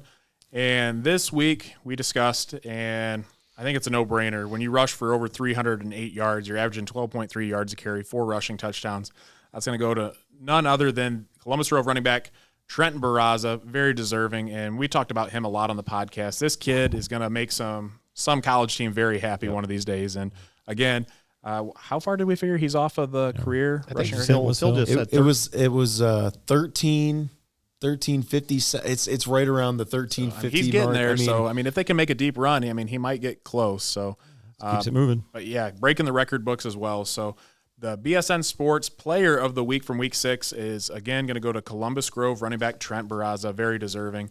And the winner of Player of the Week will receive NWO Sports gear, courtesy of BSN Sports. So thank you to sales rep Jim Garris and Rob Held for being great supporters of coverage for athletics in Northwest Ohio. So, again, BSN Sports has done a tremendous amount of things to help us out and help provide coverage for the area. So we are going to move on to the power rankings for Week 7. So, as always, I'll read them off, and we'll go section by section, and these guys will roast me, and we'll see what their thoughts are. So things are starting to shake out, guys. The end of the year, that's where teams kind of really find their identity, and we kind of see how teams, a lot of face-to-face matchups. A lot of these teams are going to play each other as well, so we'll kind of see how these rankings go. So let's kick things off with number 26. We're coming in at Swanton, 25 North Central, 24 Ayersville, 23 Hilltop, 22 Montpelier, 21 Bryan. We'll save the top 20. Thoughts on this group here? Pretty solid. I mean, can't really say much there, honestly. A couple of 0-6 teams, couple of 1-win teams. I guess for me, I think we brought up last week or the week before, but if you would have told all of us as a group, you would have saw kind of a combination of, Montpelier, Antwerp, and Ayersville in your bottom 5, they would have told you to get out of here and come back when you got some common sense. But this is a rough year for those programs, unfortunately. Coming in at number 20, Antwerp. Number 19, Hicksville. Number 18, Edgerton. Number 17, Wayne Trace. Number 16, Van Wert. Will save the top 15. Well, you're not giving Edgerton any respect, are you? 4-2, and you got them ranked 18. It's tough, but they dropped to Wayne Trace. You're right. I mean, it's like, where do you throw those teams at? I don't know if there's any more parity in any league than the GMC right now. Maybe WBL. We talked about that. The parity in the GMC is so crazy. So seeing those two teams is interesting. But Van Wert is also one of those teams that they might beat a Wapakoneta or a St. Mary's on any given night. You just never know. I mean, maybe not Wapak, they're the class, but any team in that league is. I mean, it's just a whole different ball game there. So it's hard to argue. I could see, maybe Edgerton. I got a lot of respect for Edgerton right now, but they still got to get a signature win still somewhere. Yes. Yeah. I think that's always the hard part too. When you get teams like from the WBL versus the GMC, yep. I think we can all admit, GMC's maybe down a little bit this year. And so Van Wert, though they only have 1 win, I mean, they still go out there each and every night, have to play teams like Wapakoneta, Lima Bath, OG, that's kind of on the uprising. Defiance. I mean, it's a tough schedule. So it's like, where do you put those type of teams compared to other conferences? So The one thing that I noticed is, I feel kind of brought up is with GMC, you got 5 teams that are already listed in your power rankings. So 5 out of the 8 are in the bottom half. bottom half there. So ouch. Let's move on. Number 15, Wauseon. 14, Evergreen. 13, Paulding. 12, Archbold. 11, Lipsick, saving the top 10. It's just hard to kind of argue any of this right now, or pick you apart and roast you, because it's so hard to see where people are. The football across Northwest Ohio is so undecided at this point. It's hard to say where anybody matches up. I mean, you have a couple outliers, but for the most part, this middle of the road here is hard to even really decide. I think Archbold's a really hard team to look at. Like, where do you put them at? Because they beat a quality Delta team. They beat a Tenora team by 1 point. But then they go out and they lose to an up and coming Evergreen team. So it's like, where do you put Archbold? Where do you put Evergreen? Where do you put Delta? I think that's where it gets really hard. I think they're win-loss all throughout the first 6 weeks, if I'm not mistaken. I think so too. Their win against Genoa in week 1 continues to loom just massive. Right, that was a good comeback winning too. games. They just keep winning games. They beat a D4 at Siegel last week. Yep. That was the game that I was at, guys. And Genoa's they're not getting enough love. I mean, they're a solid squad. So that win right there for Archbold, I think, kind of helps keep them where they are. But man, I don't know if there's a more just inconsistent, unsure team out there right now than the Streaks. And I love Coach Dominic and what he does over there, so I'm sure he's going to be. I worked right down the street from their practice today, and let's just say it was active down there. So let's look at the top 10 here. Looking at 10, Fairview, 9, Tenora, 8, Ottawa Glandorf, 7, Delta, 6, Patrick Henry. Thoughts on that group there? I like the Tenora Fairview being one spot apart. I mean, it was a 1 point game, came down to a kick or a missed kick that decided that. So them being, right next to each other in the ranking, that's perfect. I think they're actually ranked pretty adequate, kind of behind maybe Delta and Patrick Henry and OG. So I think they're in a good spot. A good spot. OG, good to see OG back in the top 10. I mean, like you said, a couple years of down over there, but playing very well this last couple weeks. OG being at 3-3, I mean, I think it's justifiable to put them in the top 10, especially that solid defense. They beat a Lima Bath team, which what we said were averaging like 41 points per game, and they 400 yards a game. Yeah, that's unreal. And they went out there and shut them out. So OG is one to definitely keep your eyes on, and they've just continued to climb and climb and climb. But again, they are one that plays in the WBL, a tough conference, so that definitely holds some value there too. And realistically, 2 plays away from possibly upsetting St. Mary's. I mean, that was a tight ball game. I know you guys are close with Mike. I love talking to Mike. I at least text him once a week. I mean, they were right there. I mean, OG is tough. They're the number 1 defense in the WBL for a reason. And when you're talking about Wapak and Defiance and Salina, even I'll throw them in there. That's saying something down there.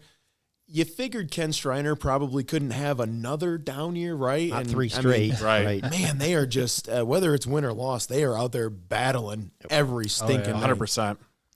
Let's look at the top 5. Coming in at number 5 is Eden. Number 4, Napoleon. Number 3, Defiance. Number 2, Columbus Grove.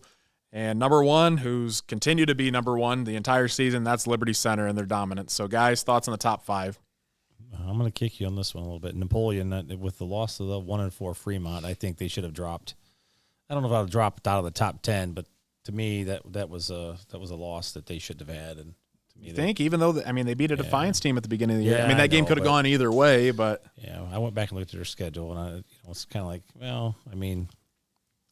But they played Anthony Wayne tough the week before is the bizarre part. Played Anthony Wayne. They lost 35-10. They beat Springfield 47-26, but then you come away and you lose to a Fremont 1-4. Well, again, I think Coach Bock talked about consistency, and you even said it, Phil, a little bit of the consistency across a lot of these teams.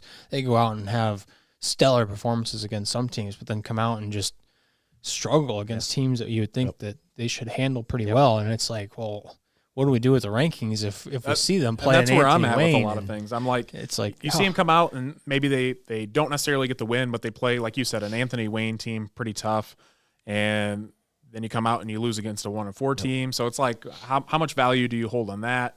It's hard to say, but got to make a decision somehow to rank these teams. I mean, how much ranking did you give them because they were one of the only 2 teams to score 7 points against Liberty Center? Does that count? Or I mean, honestly, they were that was a ball game until after halftime. Yeah. I think the point was ahead at the half, if I remember. I think 7-6.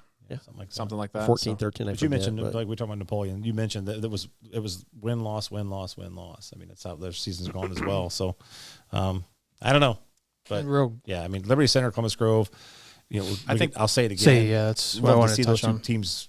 I'll tell you what, match Cal up. Preps has them at 27-24. Columbus Grove. Really? Really?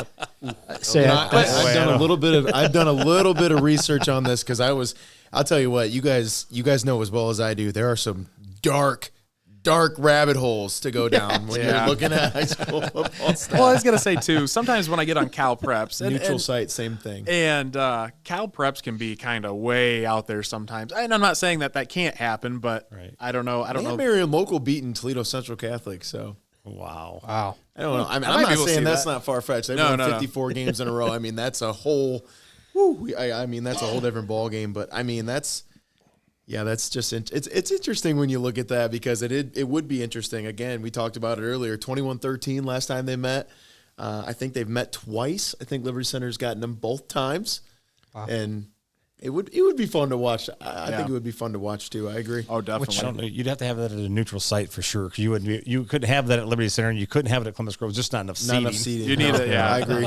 Yeah. But they would be arguing over who gets to play with their lights more. That's what. We play at our place. We play with our lights. No, we'll play at our place. We play with our lights. I don't know. You might have to have that game held at like Bowling Green or I don't know Toledo or somewhere. Yeah. I don't know. I don't At even one know of the if the college Napoleon would hold it. stadiums. Yeah, Perrysburg or Napoleon something. would hold it. And it would have to be when there's nothing else going on Right, because yeah. everybody wants to go Be a watch. Thursday Like night on a Thursday game. night. We've talked about that in our hot takes before, but yeah, that's like our we want to see happen dream matchup that'll probably never happen. And one stat I wanted to pull out for Liberty Center that I think kind of puts them above and beyond Columbus Grove a little bit is the point differential.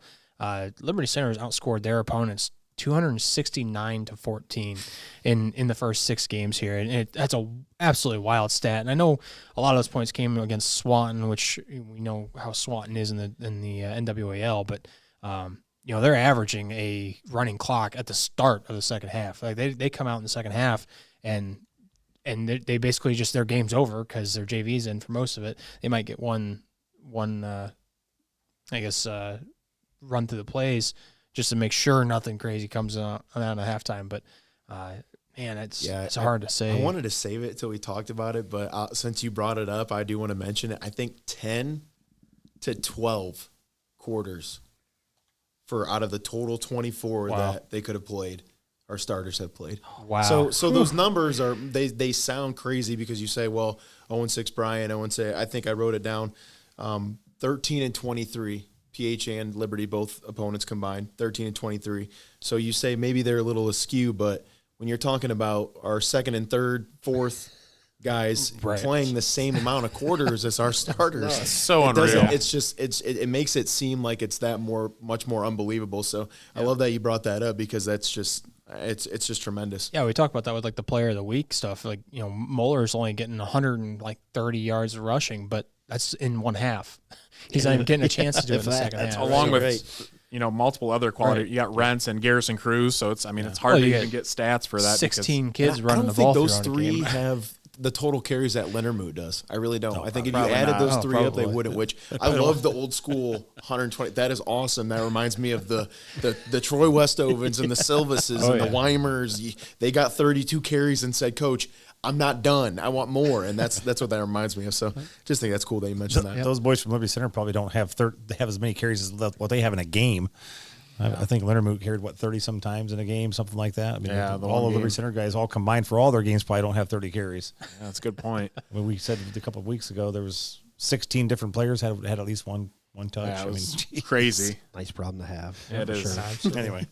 Oh, one other side note, too. You brought up Cal Preps. Did you guys happen to see, this is a side note, but I think Drew Pasture posted it on his X that Cal Preps is actually going to be down because they are suing CBS because I guess CBS owns Max Preps, and I don't know, Max Preps uses something from Cal Preps, and they were not making payments, and so they're going through a lawsuit. Yeah, just something that came across on X, and Drew Pasture posted it. It was just kind of interesting. I briefly came across it, but I mean, a lot of football fanatics like to use Cal Preps or Drew Pasture's Fantastic 50. I like to go to Drew's site quite a bit. Great stuff. I feel like he's more designated, obviously, to the state of Ohio, and he's pretty dead on about a lot of his predictions. So One of those rabbit holes you talked about, Phil. Yeah. You start looking, Yeah. you click on a button, Next thing you know, you're like 16 layers deep going, Oh my gosh. where did I start? I forgot where I was even looking at. Well, you know, a lot of people don't even realize how deep Ohio, or like not even Ohio football, but just high school football, how crazy people get about it. Because most people are on the outside looking in like, oh yeah, we'll go to a game on Friday night. But you start looking at,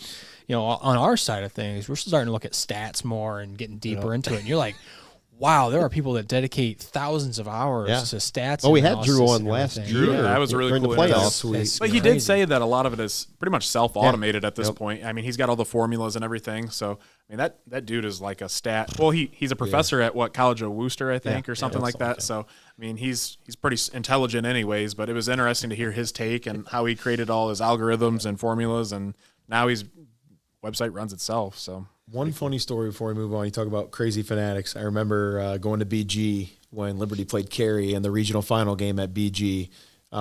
Unbelievable Cary team. Wow, they were so good. They had this giant RV bus thing, and they when Cary won at the end of the game, they honked it as loud as they could. And that was what they say, oh, we brought this yesterday. We've been here since yesterday. They were camping out. So you talk about how crazy people get. It's next level type stuff. It is. It's awesome. Do you remember after Tenora played Cary in the playoffs a couple of years ago, they had fireworks after the game? Yeah, they sure It was after the playoff game. They were launching fireworks off. And I think Elmwood did that too, didn't they? Crazy. Yeah, Yeah, they yes, did. So Tenora's had two teams that have pretty launched crazy. fireworks off after the game. So I don't know. We'll see. Maybe Liberty will start doing that. They got flashing lights. Maybe we're going to do fireworks or a drone show. Or Oh, we do that too. Yeah. Well, Connor does that. That's Yeah, great. yeah. Well, I'm talking about the drones that go up Oh, in the I sky gotcha. and you have Okay. different Right, things. right, I don't know. right. Liberty and Columbus Grove are setting the standard for all that. So, but we'll move on here. Last little segment before we go to break, and that's Matthew's Players of the Week. And again, like we always say, Matthew is like Nostradamus for Northwest Ohio football. So on the offensive side of the ball, he has quarterback Brez Zipfel. Reasoning is Elida has struggled to find their footing on defense this year, and I think that will lead to a big night for Zipfel. On defense, Colton Robertson from Evergreen. Reasoning is Brian has really struggled on offense, scoring 28 points all year, and they also haven't scored since week 3. So I think Robertson will have a big night. So if Matthew tells you to put 100 on black, you put 100 on black. You don't even ask. So watch out for those guys this coming week. They're going to have big performances. So we're going to take a break to hear from our sponsors, and we'll be right back. Jimenez Basketball Academy strives to create an atmosphere to cultivate basketball fundamentals in Northwest Ohio youth athletes, offering one-on-one sessions, group sessions, speed and agility training, and much more. Located in Pettisville, Ohio, call Coach Jesse today at 419-551-8105. Check out Tenora Rams Live. Live events broadcast on YouTube and post-game results, articles, schedules, and more can all be found on tenorarams.com. Feel free to look up their Twitter, Facebook, and Instagram pages as well.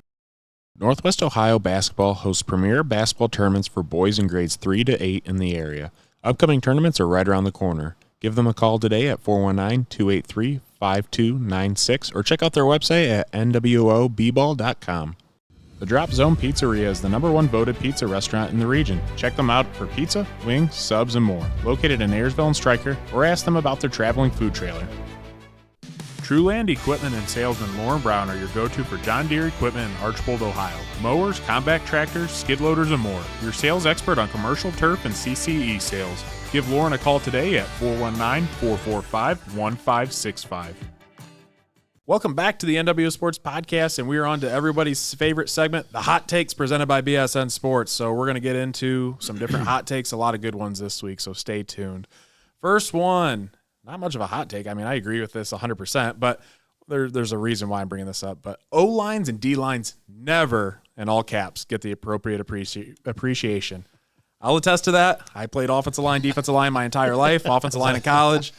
You never get much attention. But a little close to heart, Logan. Yeah, right. But I kind of wanted to bring this up. I mean, I'm sure you guys probably agree too. I think the big thing is with this statement, if you're an offensive lineman or defensive lineman, send in a video from any game so far this year of the nastiest, toughest play, tackle, block made, and we're going to recognize some of the kids and the athletes, the best of the best, in next week's Play of the Week segment for honorable mention, or maybe there's one that's good enough that we'll throw in there if it comes in that week. So I don't know. You guys have to agree on that? I don't know. What are your thoughts? I'm fine with it. I love seeing people get pancaked. I'm I okay do. with it. Yeah, the O-lines really get kind of thrown under the rug a little bit because the running backs always get all the credit for, making the big runs, but they would never happen if it wasn't from the offensive lines. And passing too, they got to hold long enough to actually get the pass off. But, you never, even when you talk about offensive lines, you never hear names. You only ever hear like a collective offensive unit. line did good job. It's like, but there's certain key players. We talked about that a little bit more with Liberty Center when we had some of the bigger linemen and the big names there with like Bockelman and those guys. We talked about them a little bit, but as far as other teams, really don't get individual recognition at all ever. Yeah, I mean, I 1,000% agree with this. I wish we could give more recognition to these guys. Some of the conferences don't report all defensive stats. That's a hard thing, is too. another huge thing. We can see individual performances, like with our eyes, but kind of like Phil, stat man, I'm more of a stat guy myself. If I see it on paper, I can register a little bit better.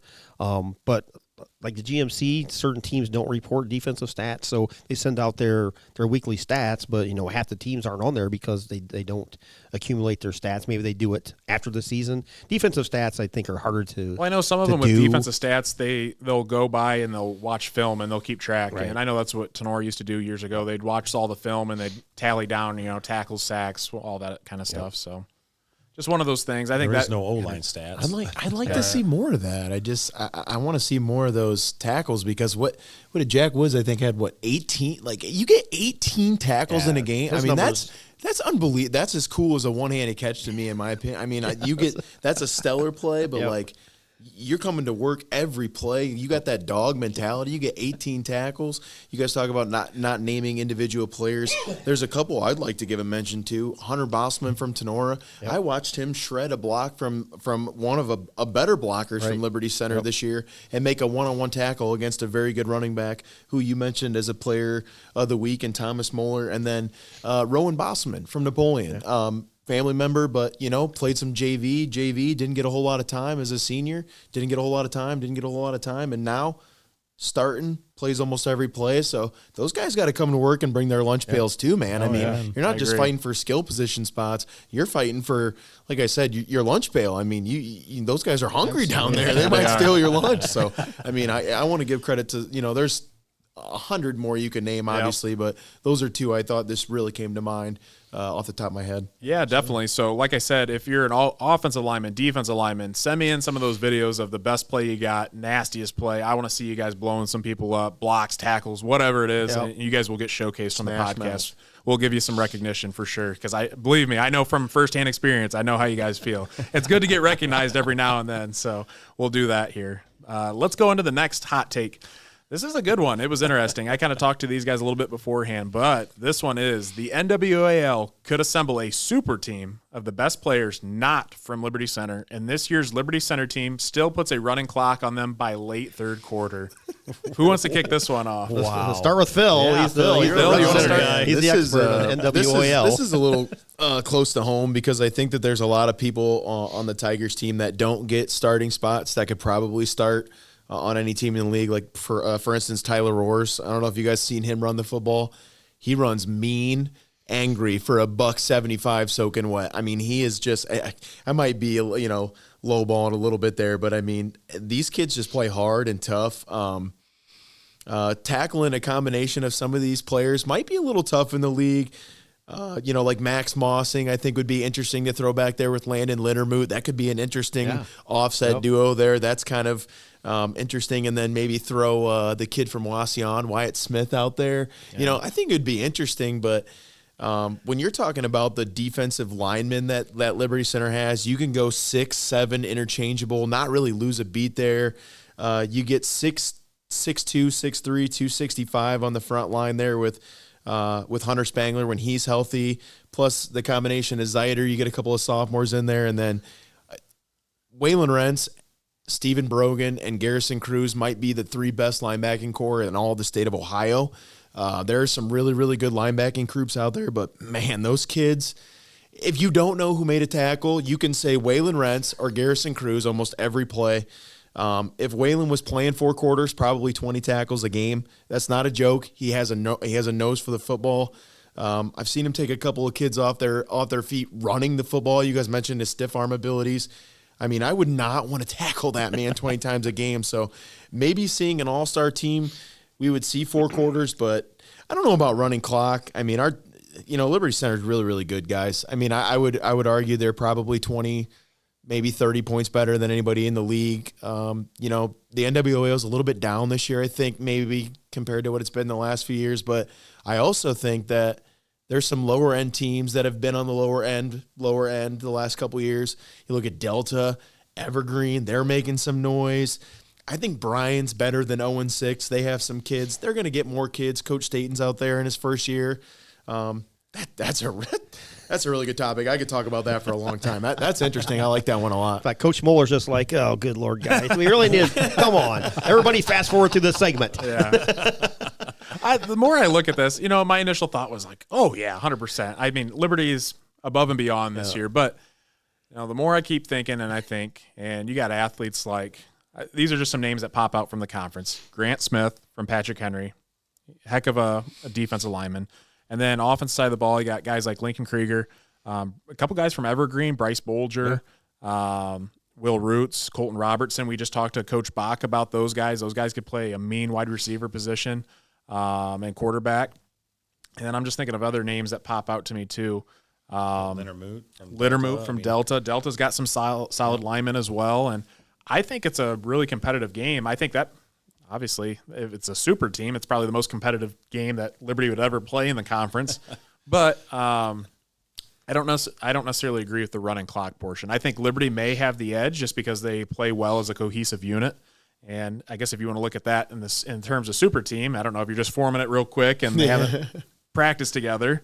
But I think Liberty might have the edge. I mean, it's going to be a close ball game. That's my personal opinion. Well, it's the fact that it would even be a close ball game if you're taking all the best players in the conference minus Liberty Center and comparing that team to what Liberty Center is. That's an absolutely incredible comparison to make.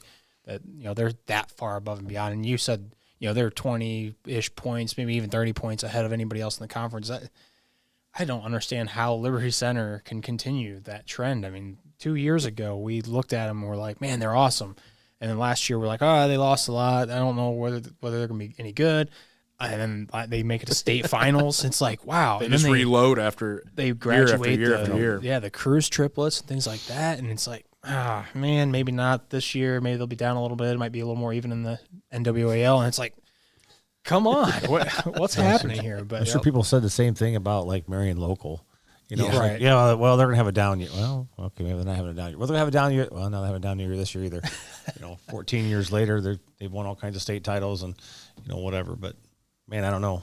Liberty's doing very, very well and reloading very, very well. Well, I even think for Liberty to be in contention with this topic is just that's a testament to them in the program. To if you're having people bring up topics of a super team facing your team, I think there's – I think that's all there is to it. There's one asterisk you could put next to that. Liberty's last 3 losses, state champions.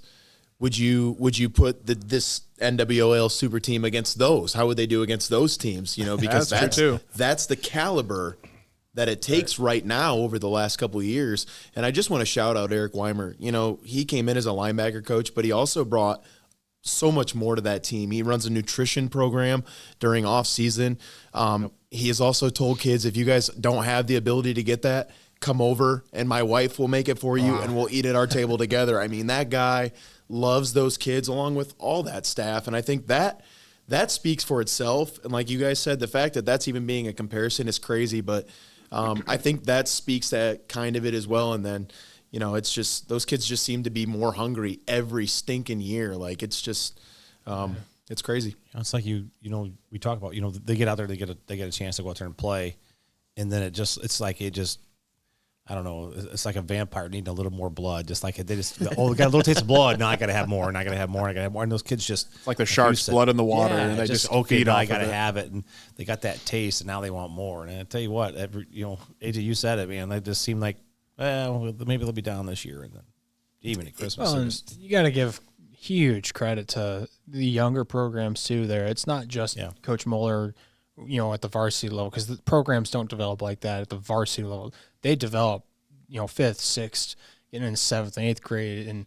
And I think Coach Bock is on the right track with that kind of thing, getting those younger groups developed. And the varsity coach can have a hand in developing that, but you've got to have the right people in place at the younger groups to get that developed. And that's absolutely awesome that, they can continue to build a program like that. I think, too, you look at some top programs, like you said with Liberty, they've got a guy working on nutrition and, willing to offer kids to come over to the house and eat. And Coach Bock, really inviting the kids. And I think that's truly what makes great programs is you have to take that extra step. You have to do what no one else is doing, whether it's, attending youth athletics, speaking to them, hosting events, feeding kids, Coach Bock, coming out here, giving his program more exposure as well. Like all those little things, the intangibles, they all add up. And I mean, it takes a village to get to that point. And I'm sure Coach Bock and his staff are, doing that. And Liberty's got a lot of very well-rounded staff that's all contributing too. But it takes a lot more than what people think to have a program like Liberty does. And,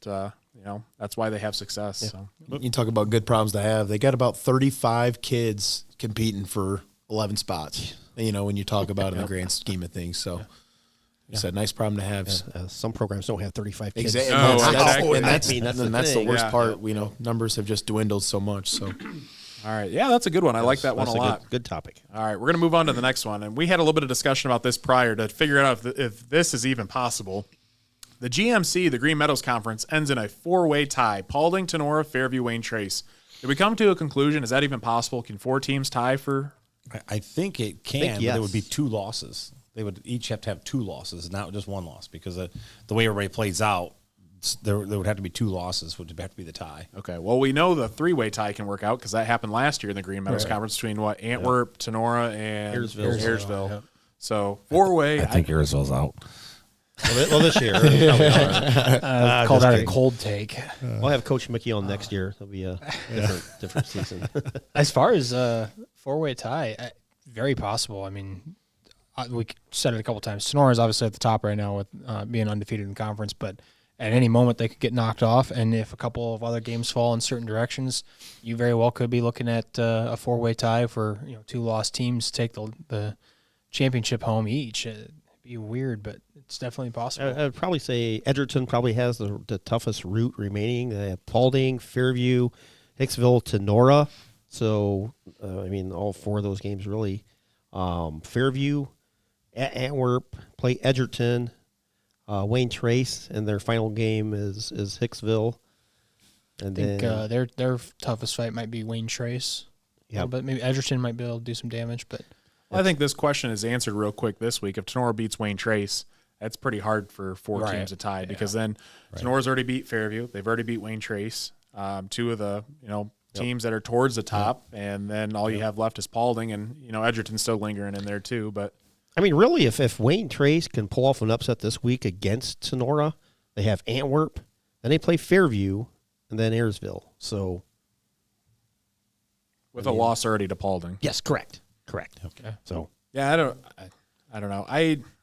Wayne Trace is tough. It just seems like they give everybody a great game, and they're 1 play, 2 plays, a couple of bad bounces. I know they had I believe a 10-point loss to Paulding, if I'm not mistaken, 24-14, I believe was the fairly final close. So they're physical, they're competitive. So I don't think any 5 of us at the table would be shocked if Wayne Trace found a way to win this week. So not one bit. Especially that's playing at Wayne Trace. We talk all the turnovers that happen when people play at Wayne Trace. I don't know if it's the windmills over there or the flashing red lights that throws people off or what, but there's always a lot of turnovers, and it's just another tough place to play around in Northwest Ohio. So they have a 1-point loss to Spencerville, lost to Fort Recovery 20-6, and lost to Crestview, Convoy Crestview 37-16. But generally, they're competitive in every single contest. So 2-4 record is very deceiving for the Raiders. I think a 4-way tie is plausible. It can happen. It would have to have some very specific things play out. I think a 3-way tie is very possible if something would happen, with Wayne Trace this week here. You're definitely looking at a 3-way tie. So Tenora's got to be very careful. They're not going to walk through the rest of this conference, that's for sure. I feel like it adds to there are no more parity in any league than the GMC right now. Especially if this was to play out this way. GMC, honestly, I think right now you can take the GMC teams and stick them up on a wall maybe take Ayersville out because they're just not playing very well this year and just literally throw a dart. Hey, I think I picked the GMC champion this year. So I don't know. It'll definitely be interesting to see how it unfolds as we play through these last 4 games. All right. We'll move on to the next one. And this one was kind of awkward. I don't know how to go about this. And I told this one of our biggest fans, and he always sends into the podcast. But I'll read it off, but we'll go into another point. He goes, and again, I did not want to do this. He pressured me into saying this. Yeah, it's not on our highlights there, Logan. Yeah. No, it's not. He He said, don't show anyone this until it comes out of your mouth because I want to see their true reaction, and I truly believe it to be true. He says, Tenora Rams Live is one of the best and most underrated broadcasts every Friday night, and Keith Brown is a voice not enough people know, and that's a shame because he's one of the best around. If you guys won't blow your own horn, I will. And I said, I appreciate the kind words, but I don't even know how to go about it without sounding self-conceited. We don't ever that's not something we do and talk about, but it was very kind words from him. I don't know if he wants me to keep it anonymous or not. I will unless he says so, but and then he says, we talk some more, but I just think too, the amount of effort and time, us and not only us, but other people with NWO Sports, Tenora Rams Live, any media members, like there's so much time and effort that goes into things. Like, for instance, like on our broadcast on Tenora Rams Live, like I show up to I know Keith gets there really early. You guys get there early. Like I show up at 4:30 and I'm getting the music going, starting setup, talking to people. Like I just live, breathe, and die football, and I love being there. And like, if I could hang out there all day, I would, especially on a Friday. So, Keith, you want to talk about it just a little bit? Yeah, whoever that was, thank you. We appreciate it. I mean, we do. Hey, trust me. I say this every single week about these guys here for football, especially. We need a crew to follow us around and do some behind the scenes filming because the stuff that these guys do, especially last week, is people would not believe. Like last week, what Logan, Tony, AJ, myself, I just kind of stood back and watched. But for the amount of prep that goes in to a game like last week is amazing. And that video was crystal clear. There were I don't think Tony wiped it down once at halftime. AJ did once. And unless you were out in that weather to realize the amount of rain and wind that was coming at the press box, and for that video to be crystal clear 99.9% of the time is absolutely amazing. So behind the scenes, you guys would not believe some of the stuff well, especially these guys. I don't really do too much, but AJ and Logan especially, those guys are the technical wizards. They got all this set up. AJ's put in a lot of time off of Friday night, the stats and all that stuff, and getting prepped for it and getting your script prepped and all that stuff. AJ's brought in a whole new element with the replays, the graphics. Logan does fantastic camera work, does great interviews, went down on the field during the monsoon last week. I had my frog talk. Has interviewed the coaches and players, but it's just not a one-man gang. These guys do fantastic jobs. So Keith's talking about the setup for last week's game and the 45-mile-an-hour gust winds, and we're putting plastic up over the window, and then they're not giving Logan any grief, but he brings plastic, and it's probably got to be like the thinnest plastic ever. And every time I'm like pulling the tape out, and as I'm trying to put tape across it, kind of like help stiffen the plastic a little bit, I would stick the stupid roll to the plastic, and then I'm stuck to it. Then I go to pull it off, and I make a little hole in it. And this is plastic. It's supposed to be keeping everything dry, right? And I got to put a piece of tape over top of that hole. So I mean, there's like tape everywhere over this thing, and the wind's blowing like crazy, and it was a task, but we got it done. And like putting said, lightweight plastic up on a window with 30-mile-an-hour winds, and it's like almost blowing. We about fell off the bleachers a couple times. We're standing there like, whoa, hang on a second, and which most people don't realize is obviously game time starts at 7. We're getting there. Logan's there 4:30. We're kind of filtering in about 5-ish. Yep. We're there 2 hours before game time to get everything set up and make sure we can do pregame. And who's usually the last one out of the stadium? Us. Butch. Butch, Jake. But I think Jake leaves before us even. I don't know. But I'm sure Phil can attest to, like, all the work that goes into coverage and stuff. Like tonight, like, I don't know, I'll get home, I'll chill for just a little bit, and then I'll get to editing and putting things together, and like I won't go to bed till like 2 a.m. and then I got to turn around and get up at 5 a.m. Like this isn't my full-time job. Like I just enjoy doing it. I'm just fortunate that we have sponsors to help cover all this stuff, but it's not like we're making money off this thing. Like that's the thing. Like we all do this because we love covering sports, and like Friday nights too. Like I really enjoy covering the Rams and doing broadcasts, and we just have a really good time, and it allows us to stay a part of the game, even though, we can't play anymore, and, just promote athletics, and it's just a great time. Like I wouldn't want it any other way, but No, it's a great time. yeah, Really, the biggest shout out that we enjoy seeing is when players and parents reach out to us and thank us for maybe some things that maybe their kid wouldn't have gotten coverage. We had a few things pop up last year. I know Rodenberger reached out to us and thanked us because he was able to get some Gary college looks because of some of the coverage, and that's the stuff that matters to us. We don't make really any money at all. I think sometimes we even probably lose money. I know Keith probably loses more money than he makes. I think the only thing we really get is about apparel just to represent, and that's about it. We don't collect any money. So to be able to do this is really just for our love of the game and love of the coverage. Like we said earlier, the amount of depth that goes into Ohio football, people don't realize it, and it's a really cool thing to be a part of now. Phil, what are your thoughts? Well, I for the kids, man. It's all for the kids, dude. I mean, that's one of my biggest reasons. I've connected with some kids over the last couple of years. I mean, I actually had a young man reach out to me and ask me to be a reference on his college application. Wow, awesome! That's awesome. Don't know this kid. Never knew this kid before last year. Huge supporter of him. Huge supporter of his family, and I'm so thankful that I was able to meet that connection. Jim Linder, Wayne Trace's basketball coach. Very connected, very, very well with him. Talked with him for like 35 minutes after a game. We were the last two guys in the gym just talking it up. So, it's fun. And like you guys said, there's, I've kind of dwindled away from the NFL and the collegiate level more and more recently. I find myself just wanting to be around Friday Night Lights, whether it's at Rex-Lingern Stadium or whether it's at Clymer Stadium or whether it's I don't care where it is. I just want to be around football. Right. And you guys mentioned the camera stuff. Tiger Sports Live does phenomenal stuff too. Mark and his gang do great stuff.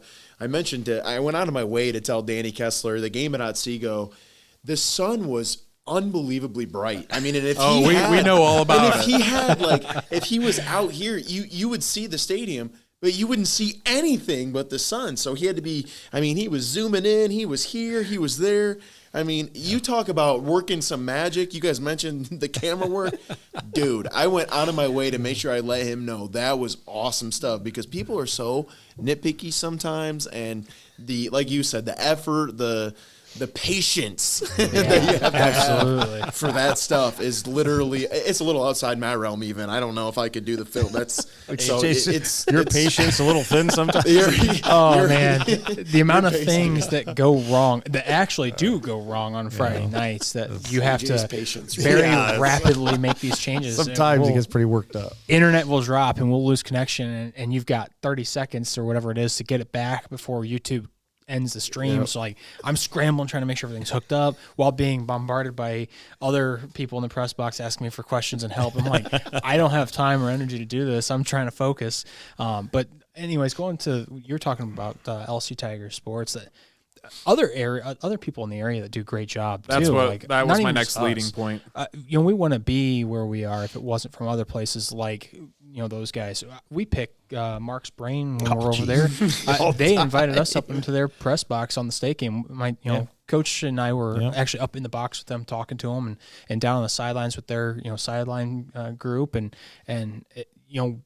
it's a collective thing from everybody in the area. It's, Mike Sebring, he's with 105.7. He does broadcasting there, and it started with Sonora Rams Live actually broadcasting some games. They brought him on for that, and we all work very closely together. Black Swamp, we pull stats from them preseason, and a couple other places that we definitely can't do it by ourselves. No, that's definitely for sure. not. I think the big thing too is everyone's so great to get along with. I always like running into Miles Holiday and Randy Roberts. It's always good to talk to those guys, and we'll run across. I'm trying to think of who else. Miles is a hoot. He's a hoot. Those the guys who ran into LSU Tiger Sports Live. And you can't forget Hearn down. Mike Hearn is Mike Hearn's the GOAT. I always like tuning into him, and all of our commercials are him. Really, they are. He's the voiceover guy. 99% is Mike. He's a great guy, and I was texting him earlier too, and said, a lot of times too, I like to tune into other people's broadcasts just to hear them. And, it's awesome. Not only just to listen to them for entertainment, but, to see what they do so great and to learn from them. And I think that's what everyone does is everyone in Northwest Ohio does a nice collaborative job at, building each other up and, just making everyone better. And I think it just makes a better experience for everyone involved. So. My Sports Live is there as well. My Sports Live. So Paulding County. Yep. I don't know if you heard the funny. Is Brian doing something out today? Yeah, Chris Malanga. They do a great job too. Like that I think they okay. That's Yeah, great. they've done that for a little quite a few while years. too. That's great. Great. Yeah, everyone. It's. I think it's just great. The more coverage you can get, whether you're school affiliated or not, or anyone or third party or whoever, independent. Just to get more coverage, I think it just makes the whole entire athletics in Northwest Ohio that much better. Yes. So The camaraderie is funny because I think it was Miles and those guys that we met at Columbus Grove, and we came walking out, and they came walking out. I'm sorry, they came walking out, we came walking out. If you heard this story, but they said, "Oh, this is like the scene from Anchorman." When they fought. I was like, "Oh yeah, that's pretty funny." No touching of the hair and face. And that's it. no, but in all reality, like Where'd we you had get the grenade? like we were dying. I think it was Miles that brought it up, and we were just cracking up, and then we had a good conversation, and everyone went. But I think that's just awesome the coverage that Northwest Ohio has, And we're just talking like streaming online. We're not talking about radio like Dave Kleck that's been around forever, Andy Briggle, Kenny Stabler, Mike's dad Marv that we listened to growing up. I even like listening to. I know he's not on the radio anymore. Like Adam Goober now. Yeah, Adam. He did a lot of games too. Him, like and Lindsey Keys together forever. Yep. So we're spoiled in this Northwest Ohio area. We have so many good broadcasters, radio, video, and whatnot. Phil does a great job on his. I listened to Phil for the last couple of years. I love it. I mean, it's great. It's just like so this guy much knows everything. I said to a couple of people, I was like, Phil's got to spend 10, 12 hours on stats because this guy, when you listen, he just wings off stat after stat after stat after stat. But yeah, he does a great job on his podcast as well. I mean, it's just a great experience for players, coaches, fans, whoever. So I grew up listening to Dave, so I always enjoy saying hi to Dave when I see him. Absolutely. I heard he's going to be done. Is that true? I hope not. Somebody told me he was retiring. Don't say that. He's cut back the his voice, man. morning radio quite a bit. I know that. They switched to like a kind of a national cover. He still does the news, but as far as I had heard a rumor that he was going to retire, and I was like, "Whoa, that's big news." That would be sad. Hopefully Scoop Miller used to do stuff for BSN or something like that too. Around Yeah, he kind of floats around a little bit. Yeah. And does it for various DCTV. That was what it was. My Sports Live. There you too. go. So. Okay. yeah, that's really where I wanted to go with the conversation. Talking about other people, not us. But I don't like doing that. Right. But he really pressured me into it, and I mean, because he was, I don't know, honestly telling the truth, and I just thought, all right, I'll do it, and then we'll twist it to talking about other people. So that's what we like to do. So. It's funny. It's funny because like I want to listen to you guys. I want to listen to them. I want to listen to them. I want to hear everybody's opinion. Like that's what makes it fun. Yeah. Like, Well, that's also something on Friday nights that kind of sucks about doing this is that we don't go to any other games. Like I would love to get to a Liberty Center game. I've talked to Coach like, man, maybe we skip a Tenor game once in a while just to go see some other games. Maybe we skip this game and go watch yeah. Liberty Center. And I'm like, well. I'd love to see some more Columbus Grove games. I'd love to see Delta play. I'd even love to see like a Holgate game. Watch some 8-man and stuff like that. But we just we're locked into Tenor a lot, Tenor Rams Live, which we love doing. But it does come with some negatives a little bit. All right. Well, we'll keep things rolling. We've got a couple other hot takes here, and then we'll get to picks. Looking at the next hot take is Toledo Christian and Holgate should be playing 11-man. I got to say, I understand why people are saying this because both programs have a lot of success. They're blowing people out.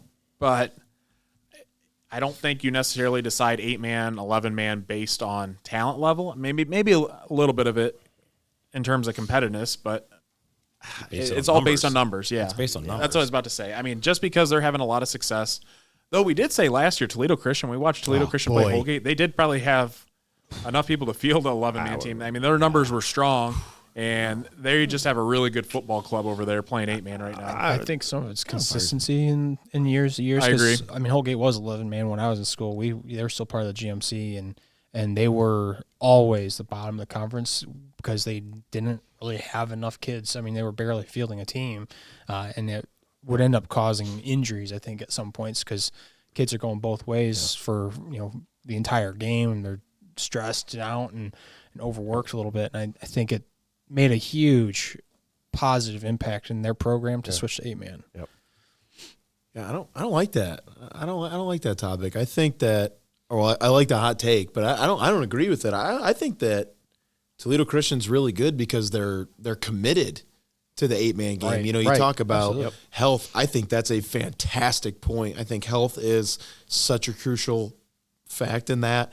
I know I talked to Joel Miller about it a couple of times. That's a big thing. You know, you talk about some of these schools that used to play 11-man at one point in time. The St. Vincent, St. Mary's team, what is it? I wish I could remember what is it. Yeah. They came over to Liberty Center and punched us in the mouth in 11-man football in the playoffs in the 2004-ish era, I want to say. They had a quarterback by the name of T.J. Bland who could, he was electric. So you talk about just, you know, they're powerhouses, but they're that because of a reason.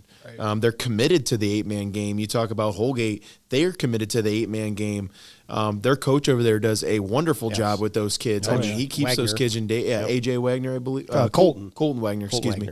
Does a really nice job of keeping those kids engaged every year. You can say the same thing about Toledo Christian's coach, and then it doesn't hurt when you got guys that are, you know, like Carter Kester that are help bringing you along, and you want to go win with Carter, and then when he leaves, I want to be like Carter. Right. I mean, you can say that about this program, and no, I think that they're great where they're at. They are wonderful ambassadors for the 8-man game. I am such a supporter of the 8-man game. It's a great way to get kids involved in football.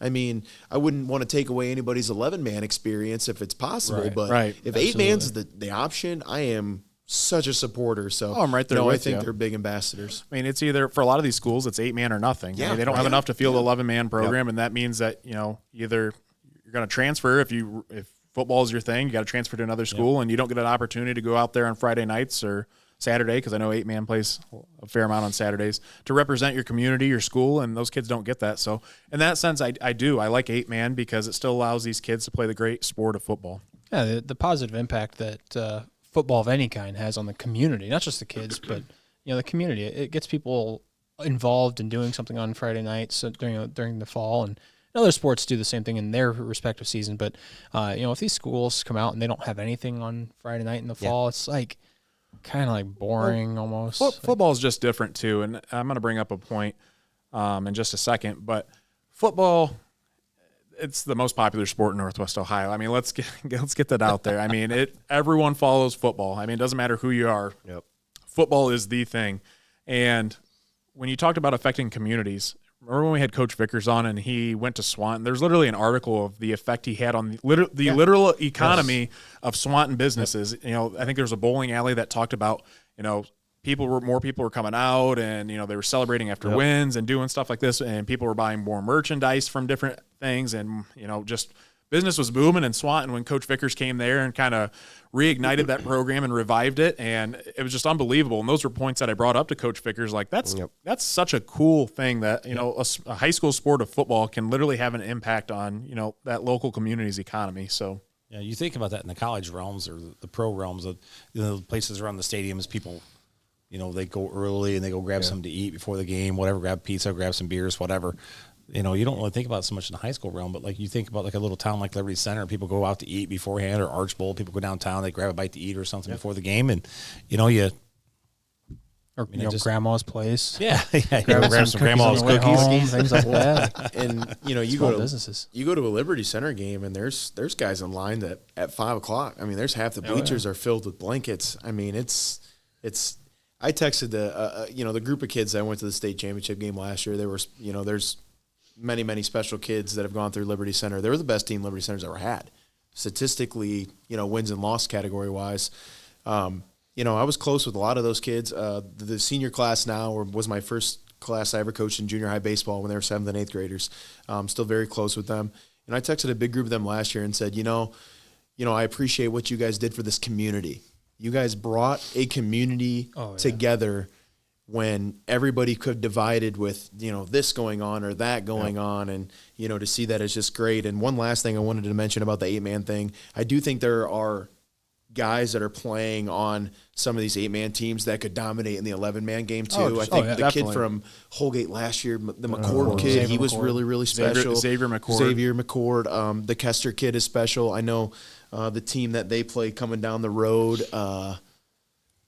I'm drawing a blank on their name, but they're one of the other better teams in that 8-man league. They've got some really good players. So I think there's some 8-man players that could play 11-man and be really, really good. Well, we had a hot take last year towards the middle of playoffs a little bit with Patrick Henry and like the difference in divisions and it applies to 8-man too. The difference in talent level, I think, is minuscule. I think the talent level is very equal across all divisions. I think it's the amount of talent, like the talent pool.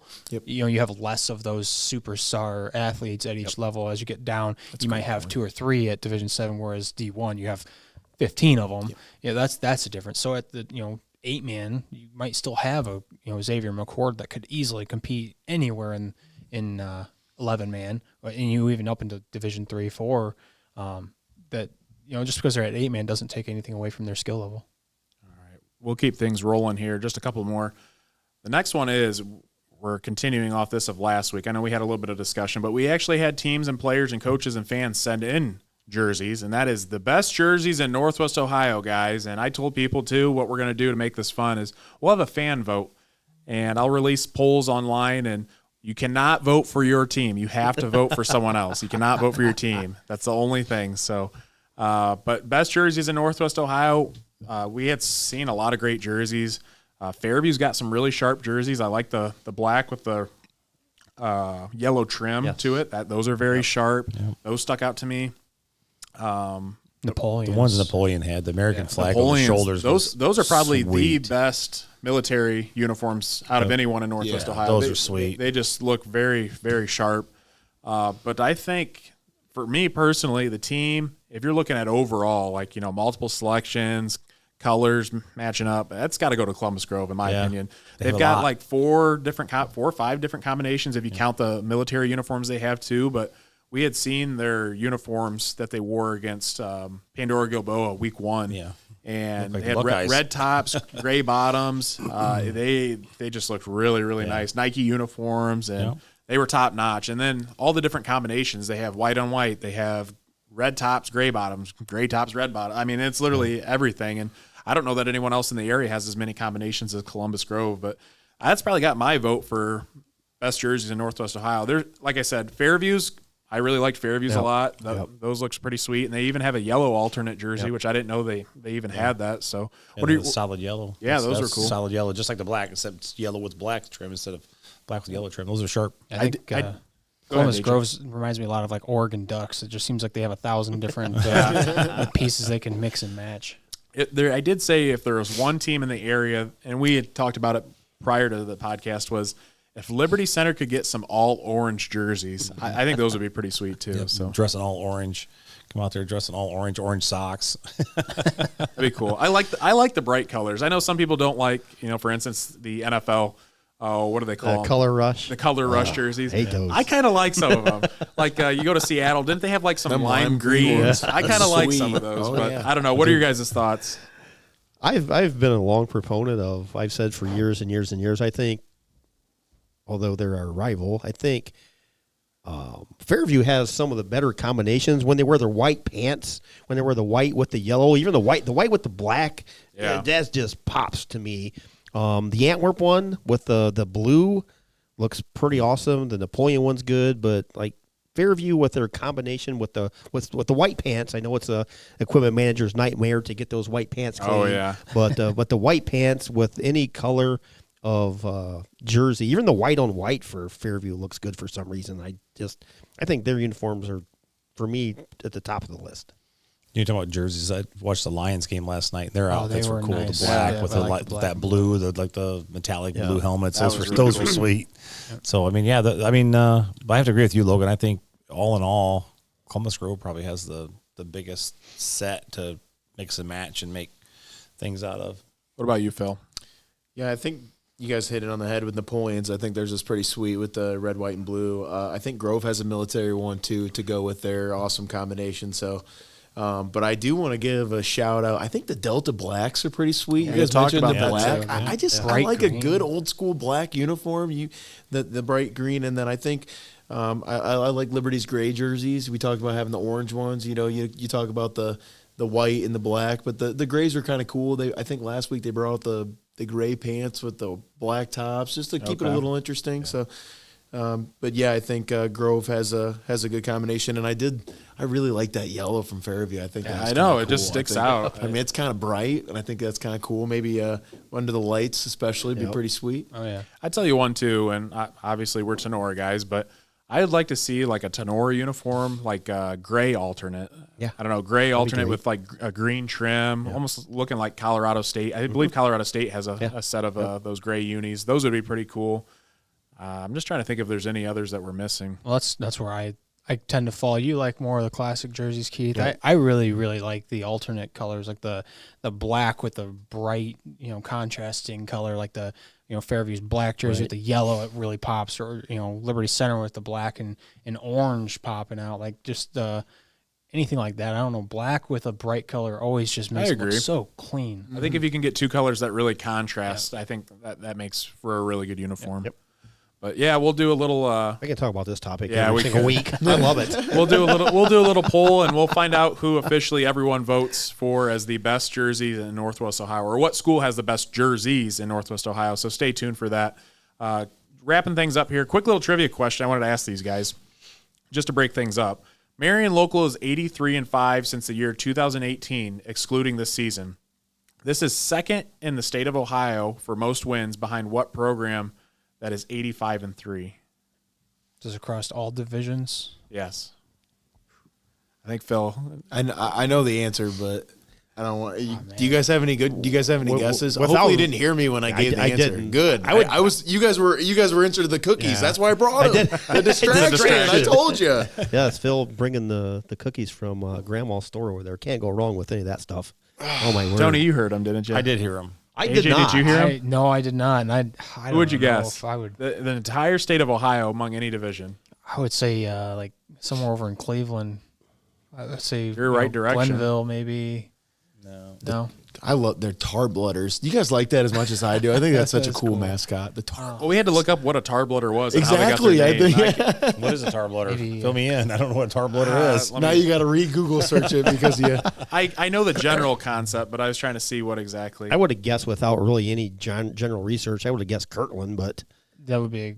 Is that it? Yeah, it's Kirtland. Oh, is it? Wow. Kirtland. Oh, really? Yeah. That would be. I just thought that was pretty impressive. So, Kirtland released a graphic online, and they said most wins in Ohio since the year 2018. I go, really? So I had to fact check them. I went and tallied up all Marion Locals wins because I'm like, Marion Locals ringing off in my head. Like they got to be number one. And they have the most boringest uniforms in the history of uniforms. They're like Penn State, and it seems like was it Tiger Laverde, their coach? Yeah, still has like the 1980 mesh jerseys with the huge mesh, and they just screen print them. They're a little bit cooler now. Are they? Yeah. So fun fact about that, they were actually the last team that had a plus 50 win streak going, which was spoiled last year in the regular season by Perry, who was the Division 5 state champion. This year, how about a rematch going to double overtime? You know who gets the win there? Kirtland with the rush by Jake Laverde, Tiger's son. I do want to mention, though, he did break his wrist 2 weeks ago in a 64-14 win. They're projecting that maybe 6 to 7 weeks. Hopefully he's able to come back. But, I mean, they are I just thought D6 this year. So I just thought that was crazy because we always talk about Marion Local. They're more in our neck of the woods. But this is the graphic that Kirtland released, but since 2006, no team has scored more points in the state of Ohio than Tiger Laverde's Kirtland Hornets with 10,000 plus points. Jeez. Incredible. Believe that. 10,002 to be exact in 255 games, good for 39.22 points per game. And Tiger Laverde currently has the highest winning percentage in OHSAA history with 235 and 20 record, good for 92.2%. Wow. I think Tim Goodwin only has like 30 losses, 32 or something. So I just thought that was impressive. I know Kirtland's another powerhouse, and they're a smaller school too, but just kind of puts things in perspective of how good some of these programs, Marion Local, Kirtland, how tremendous they are. I only guess that because like they're always on the spectrum. I was watching them on the Spectrum app. It seems like every Saturday morning because usually the first game at like 10 a.m. So I'll tune in and I'll put them on my phone and just watch the championship game. I told you guys who the last loss for Kirtland was when that ended their respective streak there. Do you know who Marion Local's last loss was? This was 54 games ago. Can you tell me who their last loss was to? I will give you a hint. Was it a conference opponent?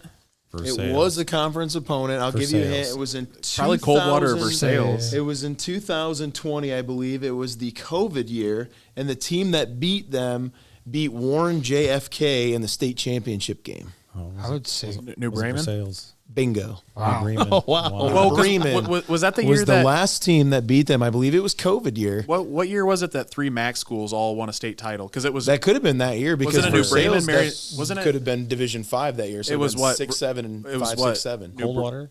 I don't think Coldwater won that year. Was it what? Marion Local, New Bremen, and Versailles? Versailles that year, I think. Was it those 3? One for, yeah. That's unreal. Yeah, but yeah, I you had said that. New Bremen is the last team that beat them. Crazy. That was 24-17 in that one, and that was in the playoffs actually because in the regular season, Marion Local got the better of New Bremen, and then you flip the script there. New Bremen plays them in the playoffs, beats Marion Local, and then goes on to beat Warren JFK in the state championship game. So, tell you what, hard though, to beat a team twice. I know the MAC South, but I would love to have like coverage of the MAC. Like that's one of the state's greatest conferences, and there's a lot of history. I got a little bit of connections down there.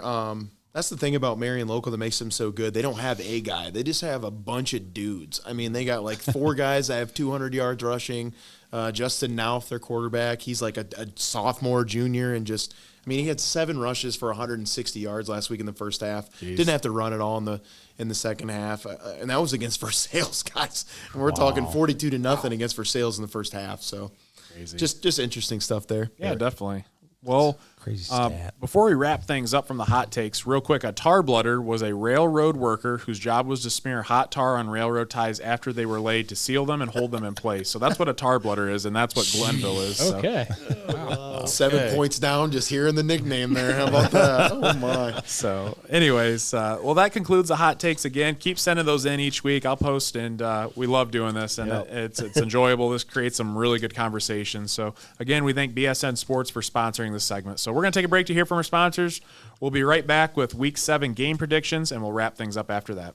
BSN Sports is your go-to business for purchasing uniforms, equipment, spiritwear, and anything else your athletic program needs, giving you more time to impact lives on the field.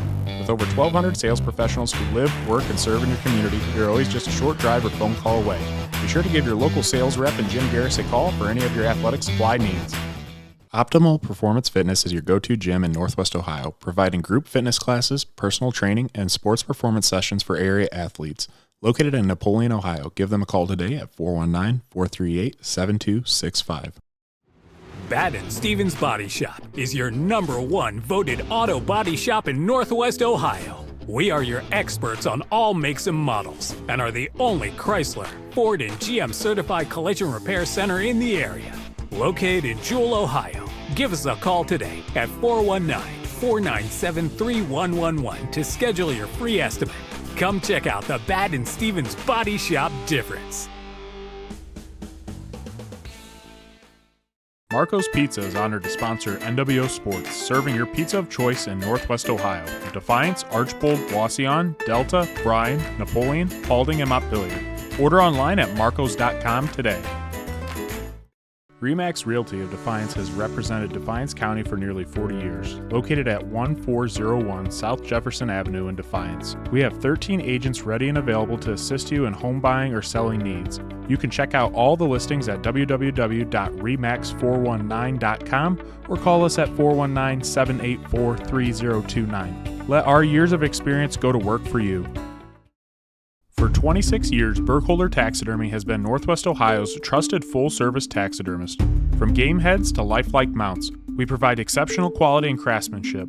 Preserve your memories with Burkholder Taxidermy, where experience meets excellence. Located at 19331 Buckskin Road, Defiance, Ohio.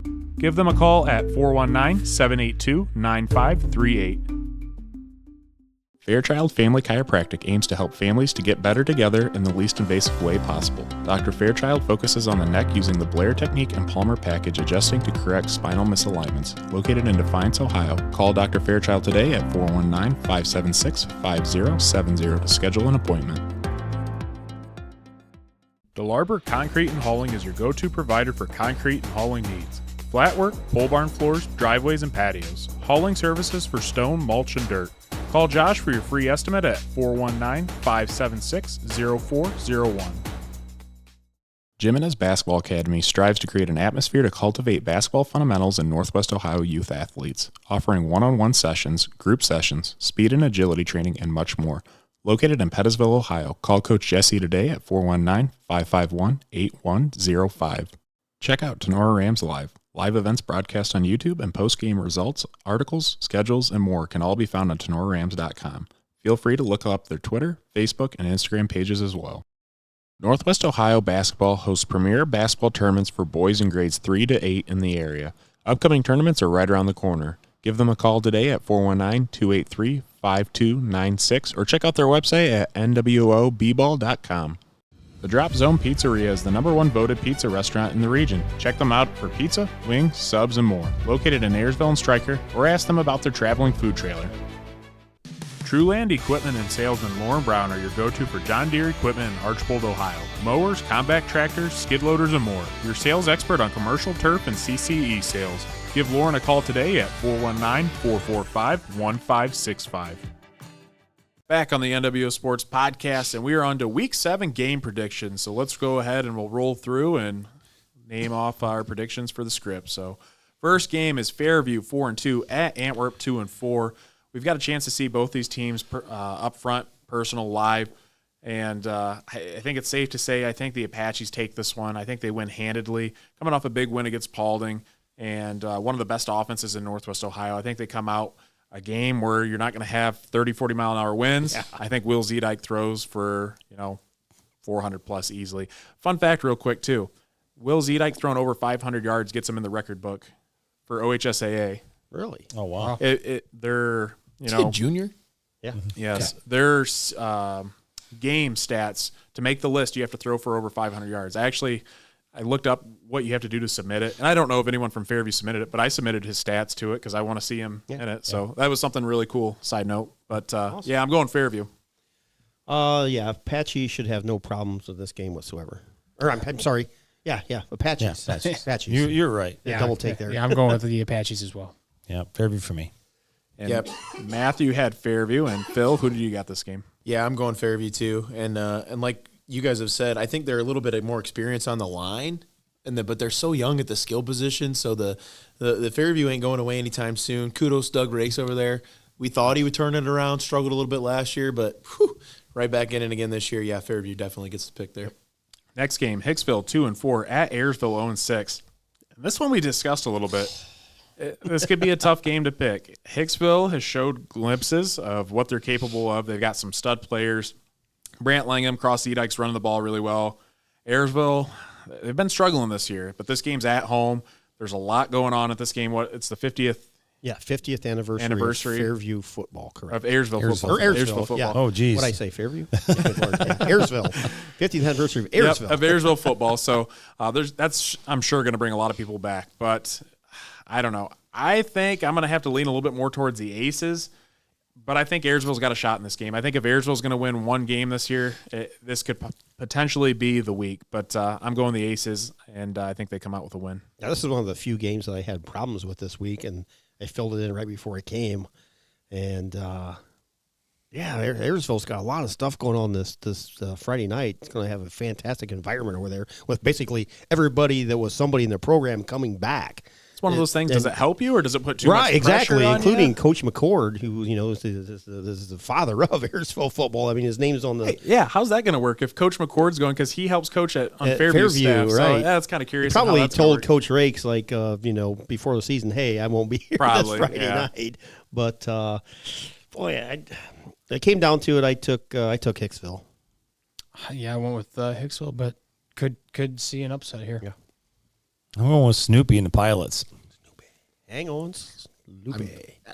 Matthew had Hicksville, and Phil, who do you got? Man, this is such a tough pick. I mentioned this to you a little bit before this. Ayersville's record of teams against 29-7. They've seen Delta, PH, Bluffton, Fairview, Paulding, and Edgerton. Whoa. So for your first 6 games, I mean, it doesn't get a whole lot tougher than that. Man, this is. I think Brant Legum gets a punt return or a kick return though, and I think that's probably going to be the difference. I can see that. I want to pick Ayersville with all my heart and soul, but I think Hicksville finds a way to make one extra play to get the win. Yeah, see that.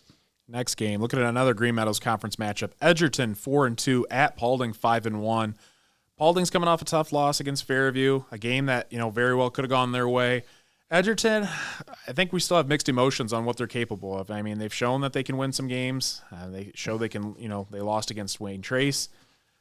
It's hard to say, but at Paulding, I think Paulding's a legitimate team. I think they end up winning this one. I think they handle the Bulldogs. Probably their second biggest game in the area, really. Huge for the GMC. Edgerton struggled against Wayne Trace a couple of weeks ago when they were one of the higher scoring teams in the state of Ohio. And Edgerton or Wayne Trace pitched a shutout there. So Paulie's got really good defense. Boy, I took Paulding, taking the Panthers. I think Paulding bounces back after last week and makes a statement here against Edgerton. Boy, I'm sitting here looking at this, and I so bad want to reach up my keyboard and change this back to Edgerton. Again, Phil just mentioned Ayersville's schedule. Paulding's totally the opposite. Yeah, everybody they've played they haven't really done real well. And man, the only reason I'm leaning Paulding is because they're playing at home. So I think I'm going to leave it Paulding. Okay. Matthew had Paulding, and Phil, who are you taking? I think at the end of the day, I think I'm going to take the home team. Paulding physicality reminds me a little bit more of Wayne Trace, and Wayne Trace was kind of able to stifle Edgerton's running game a little bit. And if you can make Maddox Baker, if you can make them one-dimensional, make him throw the ball a lot more. I do like Scotty Krantz a lot. I mean, we all know very, very electric player, but if you can make Maddox Baker one-dimensional, you got Jack Woods coming at you all night. It's going to be tough. Paulding very physical. I think they bounce back and get the win here. All right, let's move on to the next game. Tenora 3-3 at Wayne Trace 2-4. Again, we'll be at this game with Tenora Rams live covering, so be sure to tune in. This one, I like Tenora. I'm going to go Tenora, but Wayne Trace is sure going to make this a tough one, and we talk all the time. It doesn't matter who it is. When you go to Wayne Trace, it's a tough environment. For some reason, there seems to be more turnovers held at Wayne Trace than anywhere else in Northwest Ohio. That's AJ's always favorite point to bring up. I don't know what it is. Time. We're blaming it on the windmills, but I think Tenora wins this one. Tenora's really finding a groove. They played well. Came out of last week, I believe, fairly healthy. Yep. I think Dominic Graziani's going to return, so that'll be another huge weapon returning for Tenora. But ever since they made that move against Hicksville, where they moved Graziani out to receiver and kind of the running back and that utility position, and moved in Owen Farrell to quarterback, that's really, I think, been a game changer this season. And I think that's the big thing is they got the offense rolling. They're really feeling good. They're undefeated in the conference, and I think the Rams are coming away with this one. Yeah, and to piggyback off that, Logan, I think Tenora probably has the second best receiving core in the conference next to Fairview. In terms of depth. Absolutely.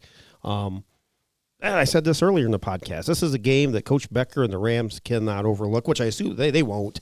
It's just going into Wayne Trace, it's always just a battle, has been for forever. Since when I was in school. Yep, always. Back in the the Speech brothers were playing quarterbacking back then. But I'm taking Tenora. I said I'll stick to it until they prove me wrong. But I said it weeks ago that Tenora will finish 7-3 and win the GMC. Coach Becker's holding you to your word too. You better watch what you say, Keith. I'm going with Tenora here too. I just Coach Becker needs to be praising ball security. I point it out all the time, but last game for Wayne Trace there was I think 6 or 7 turnovers in that game, so it just happens every time. It's like a Bermuda Triangle over there with the flashing lights. Right. I'm going to go with the Rams by 20. I think they win it easy. I think they win it easy. Matthew had Tenora. Phil, who are you taking? Well, I want to say something about Coach Holden. I think he's done a nice job of keeping those kids engaged. When you lose close game after close game after close game, I mean, that can be really detrimental to your program. Yep. And he's done a really nice job over there. I think the Schoenauer kid at quarterback's been a nice bright spot for them. You weren't sure what you were going to get with the two kids they had graduate last year in Stoller and Wenslick. At the end of the day, I think Tenora goes there and wins this game. I do want to ask you guys a question. I want to pick your brain about this a little bit. Do you think, first of all, kudos to Coach Becker for making the change and doing something that's difficult. A 4-year, 3-year starter at quarterback, you change him to running back or wide receiver or all-purpose player, whatever you want to call him. Do you think that had a little bit more to do with the way that they've played over the last 3 or 4 weeks? Or do you think maybe it's a combination of between they got a super sour taste in their mouth from the Archbold game, a game that they thought that they should have won, and then even go back to the Otsego game. Otsego fumbled 6 times, guys, and they were unable to capitalize. Right. So do you think it's more the change? Do you think it's more they got a sour taste, or do you think it's a good mixture of both? I think it's definitely more the change. I mean, the sour taste maybe for the against Hicksville, maybe even a little bit against Fairview, but I think the change made them way more multidimensional. It wasn't so much the Dom Graziani game. It really allowed Dom to be his own personality and allow Owen Farrell to come in and open the field up to more players. When they use Dom to run the ball, it's not after he just ran the ball the last 7 plays or scrambled for the last 7 plays. He's able to be fresh each time they need him. And I think that makes the offense, makes Coach Kelly's job a little easier to call a more diverse offense. I agree with you 100%, AJ, because I think in terms of Tenora's offense, I felt like we were trying to force so many things. Like, you're almost not saying Dom wasn't a good quarterback, but the way things were called, we're really trying to force some things that I don't think were really coming. Well, the entire defense just keyed on one person. Yeah. Now you cannot key on any one person. Multidimensional now. You can get a lot more kids involved. It's playing much more as a collective unit rather than, just kind of really forcing it. It's not Dom trying to throw the ball, Dom trying to do a read option, Dom trying to run the ball. Which is okay, but it just wasn't working quite out. And I think that's why, what led to the decision. And I think it's really paid off because not only is Owen Farrell doing a terrific job at quarterback, Dominic Graziani has been unbelievable. He caught the winning touchdown pass against Fairview Apaches. So I think it's a win-win situation for everyone. It's a win-win for Owen Farrell, Dominic Graziani, the Tenora offense, the Tenora Rams, and Coach Kelly and play calling, I think, has greatly improved too. And they've done probably the last few weeks is the best I've seen the Tenora offense in quite some time, to be honest. Yeah. So. Is Owen a guy that can run it a little bit, or is he more of a pocket passer? He can. He's a sophomore, isn't he? Yeah. Still a younger kid. He has broke free a couple times. He's got some pretty good speed. I mean, he's not going to be the dominant runner, but he's got a lot of he'll poise. get you some chunks when you need I guess more extending plays, keeping a defense honest to where if he pumps fake one time, he can get another 15 yards. Because I would hate to be a guy on an island out there like that. You get one of these, oh golly. Yeah. So maybe like a Brock Purdy kind of NFL guy, right. Like a guy that can sling the rock, but pick up a first down if you absolutely have to. He's sneaky athletic. So, okay, all right. Pretty much. Good stuff. I wanted to pick your guys' brain about that. Good stuff. All right, we'll move on to the next game here. Archbold 3-3 at Swanton 0-6.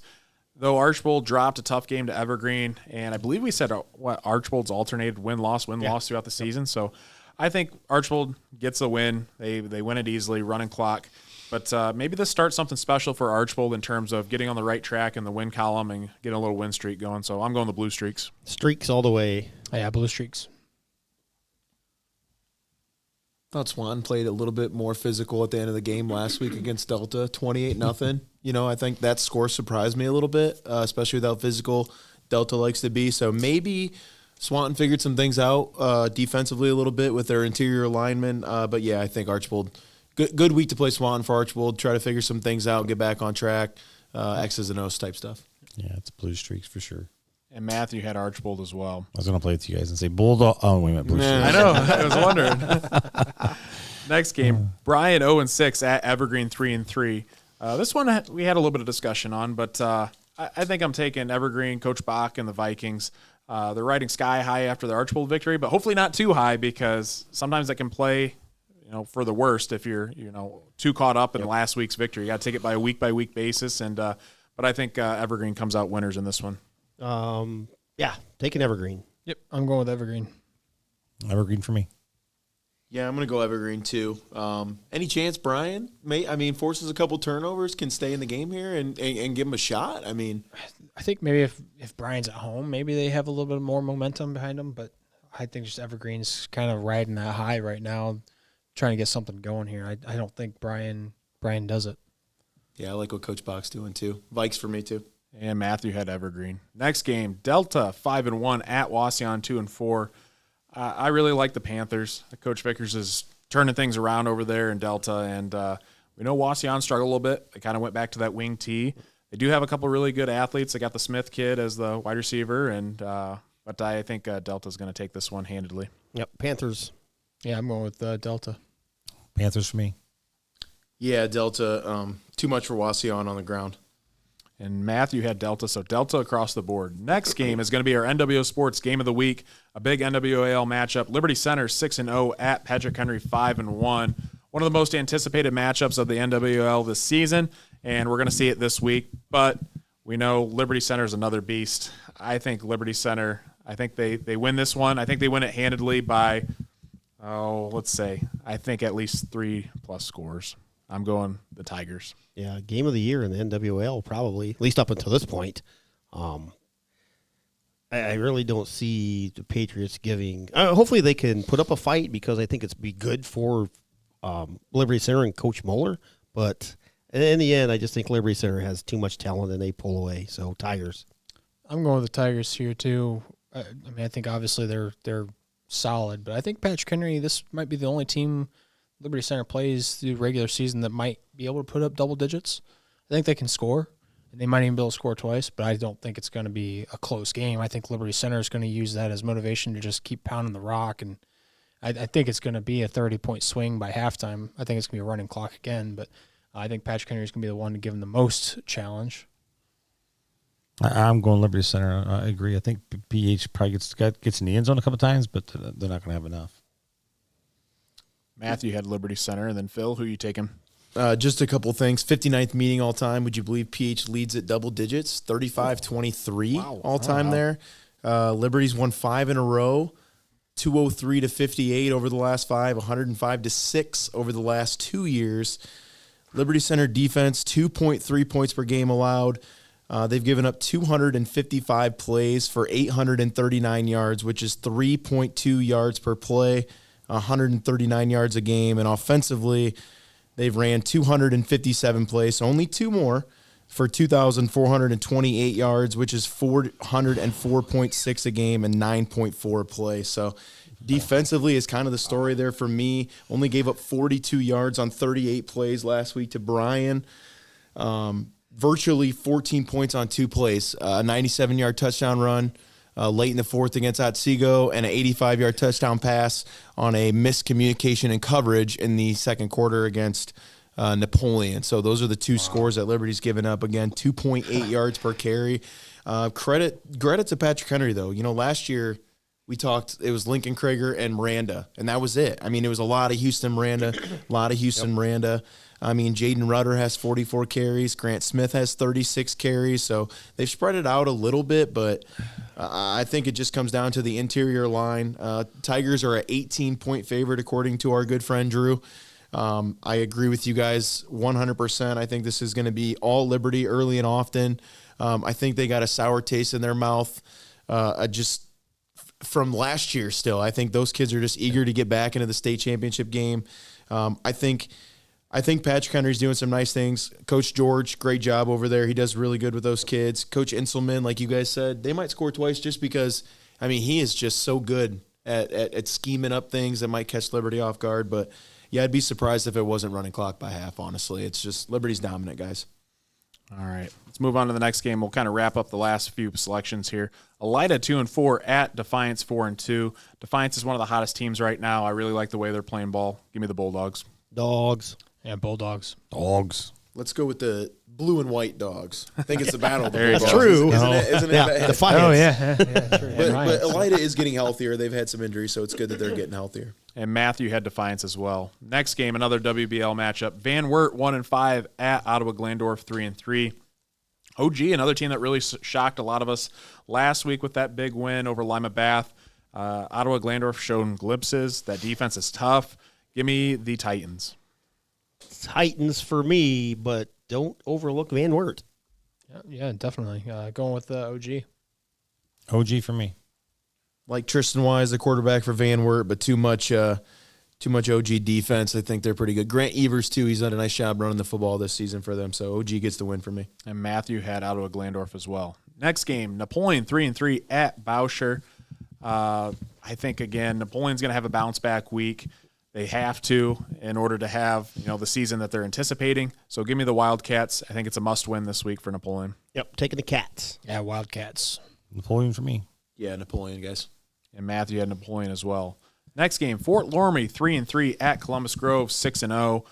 Historically, Fort Loramie's always had a solid program down kind of right around, Mac Country, down south, I believe. Actually, Tenora played them years ago. But the Grove Bulldogs are on another level. Similar to in that category what Liberty Center's at. I think they take this one easily. Give me a running clock going into the second half. Dogs. Yeah, the Columbus Grove for sure. Yep, Grove for me. Interested to see who gets the starting nod at quarterback there for Grove. Right. They've used a couple. Be interesting. Riley Sauner, I know, and then they had the Hopkins kid play there last week who did a nice job. But, yeah, Grove, big. Next game, Macomb 4-2 at Lipsick 4-2. And this is probably, I'd say, the toughest matchup to select this week. Had to do a little bit of research on Macomb since we don't really cover them all that much, but they're not too far down the road. Both teams being 4-2. Lipsick's played a lot of similar opponents to Macomb. I kind of went back and forth. To be honest, this game was a toss-up. I did look at Drew Pasture's Fantastic 50 to see what he had. I think he had Macomb selected as a 2-point favorite. But I don't know. I'm going Macomb. Would not shock me one bit if Lipsick wins this one. It could be anyone's ball game, but give me Macomb. I took Lipsick only because they are at home. Otherwise, it was a 50-50 toss for me, so I'm taking the Vikings. Yeah, that's where I was at, home game for Lipsick, so I take Lipsick here. I'm taking Macomb. I think they're going to steal one on the road. Well, I was kind of with Logan. I was like, man, I'm not sure because this was kind of interesting. Both 4-2. So I checked some records out. 18 and 19 are Macomb's opponents against. Lipsick's opponents against 10 and 26. Their 34-22 loss against Lake kind of stands out to me a little bit. Macomb, this is a team that's been kind of dominant, over the last 5 years. Maybe struggling a little bit this year. I'm with you, Tony. I think Macomb gets the win on the road. Lipsick with a freshman quarterback, the Kirkendall kid. He's had a good season, but Macomb's going to throw some stuff at him that might have him a little bit uncomfortable, and I think Macomb gets the win. Next game, Hilltop 1-4 at Ottawa Glandorf 5-1. Ottawa Hills. Sorry about that. Ottawa Hills. Jeez. Ottawa Hills is going to take this one. I think they're going to win big. Always one of the better conference opponents in the TAC. So give me Ottawa Hills and the Green Bears. This one's going to get ugly early. Green Bears. Yeah, Ottawa Hills. Ottawa Hills. Yeah, Green Bears for me, kind of setting up that Week 10 matchup. I don't want to look ahead, but maybe that Week 10 matchup with Eden there at the Village, boys, could be a good one to watch there. And Matthew had Ottawa Hills, so Ottawa Hills from all of us. Next game, Eden 6-0 at Northwood 3-3. The Blue Bombers are they're on fire this year, and I don't think there's any stopping them until, like you said, that Week 10 matchup. So give me Eden. Bombers. Yeah, let's go Eden. Eden for me. Yeah, I'm going with the Bombers as well. Kyler Sapp and company. And Matthew had Eden as well. Next game, Richmond Heights 1-2 at Montpelier 1-5. This one I had to do a little bit of research. Richmond Heights, I believed, they played North Central a couple weeks ago. Yes. And North Central won against Richmond Heights. I think Montpelier wins this one. I think Coach Robinson gets win number 2 on the season. So give me the Locomotives. Yep, tough season for Montpelier, Coach Robinson, but they come on top here. Taking Montpelier. Yeah, I think Montpelier can actually win this one fairly big. Go Locos. I think Montpelier competed for a half last week, too, maybe even a quarter against Eden there. Kind of played them a little bit tough in the first quarter. Give me Coach Robinson and crew. I like what he's done over there over the past couple of years. He's really got those kids invested. Last 11-man game, Summerfield, Michigan 4-1 at North Central 2-4. Summerfield, Michigan, if you remember a couple weeks ago, I believe played Hilltop. Yeah. So we do have some comparisons, and they won pretty handily. And being 4-1, I think they take it to North Central. So give me Summerfield. Summerfield big. Yeah, Summerfield. Summerfield for me. Yeah, North Central graduated a big class last year. A lot of kids. So Summerfield gets the win for me too. Couple of 8-man games on the slate. Sebring McKinley 2-3 at Holgate 4-0. The Tigers are one of the better teams in the 8-man. Again, they're undefeated this season, and I think nothing's stopping them this week. So give me Holgate. Tigers. Holgate. Tigers for me. The Fighting Colton Wags. Give me the Tigers. And Matthew had Holgate. Last matchup here: Chalker 1-2 at Stryker 1-4.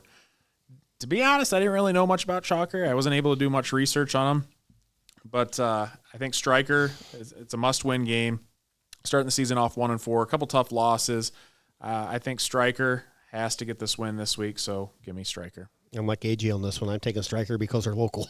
Yeah, that too. I don't know Honestly, anything about Chalker. I'm sticking with Stryker. Same thing here. I'm going to go against you guys. I'm going to go with Southernton Chalker. I think Stryker's given up a lot of points this year. I do think good thing for Stryker. They're at home, but give me Chalker on the road too. Go to 2-2. All right. Well, that concludes our game picks. Guys, end of the podcast, closing thoughts. How are we in week 7 already? It's like we say every week. It's just crazy how fast it seems it flies by. But it's supposed to be a beautiful night for football. It's supposed to be in the 70s. You know, we're going to be over at Wayne Trace. We'll have plenty of wind over there with all the fans on. Right. And hopefully we have the wind coming our way so we can get the burgers. I was and about to hot say, dogs and bratwurst. I'm excited to get a good old Wayne Trace burger. So it was nice to have Matt bring up some food items. Yep. And like we said, too, we'll never turn down any food items. If you bring us some or you want us to try it out and give us a good review, we'll do it for sure on the podcast. So, I'm excited for the burgers. Get that smoke rolling in the press box. And Wayne Trace, it's a tough environment we'll be at, but I'm just excited. You know, another week down in the books, another one coming up, and before you know it, playoff time is going to be here and right around the corner. So these next couple of weeks are going to make or break a lot of teams. Yep. Granted, 16 teams per region make it, which is quite a few. Too many. But still, if you're kind of lingering in that 12 to 16 region or 12 to really 18, 20, now's make or break. So you got to win week in and week out and take it week by week and see who ends up making the playoffs. But I'm excited for another great week of football. A lot of good games on the slate and kind of see how things play out this week. I'll be tuning into you guys from Hamler. So awesome. Have fun. Good luck over there. Thank you, and Enjoy make sure you guys give Phil a listen on his podcast. Yeah, definitely. It's great. Like I said, I can listen to this guy talk all day long. SBS podcast, right? Yeah, and you guys talk about time that goes into it. You know, I spend like 12, 13 hours a week just because definitely. it's totally fun because I just enjoy it. It's fun. You know, you go down these things. Like I looked up this had like the all-time records for these teams. Like Liberty Center's 371 and 206.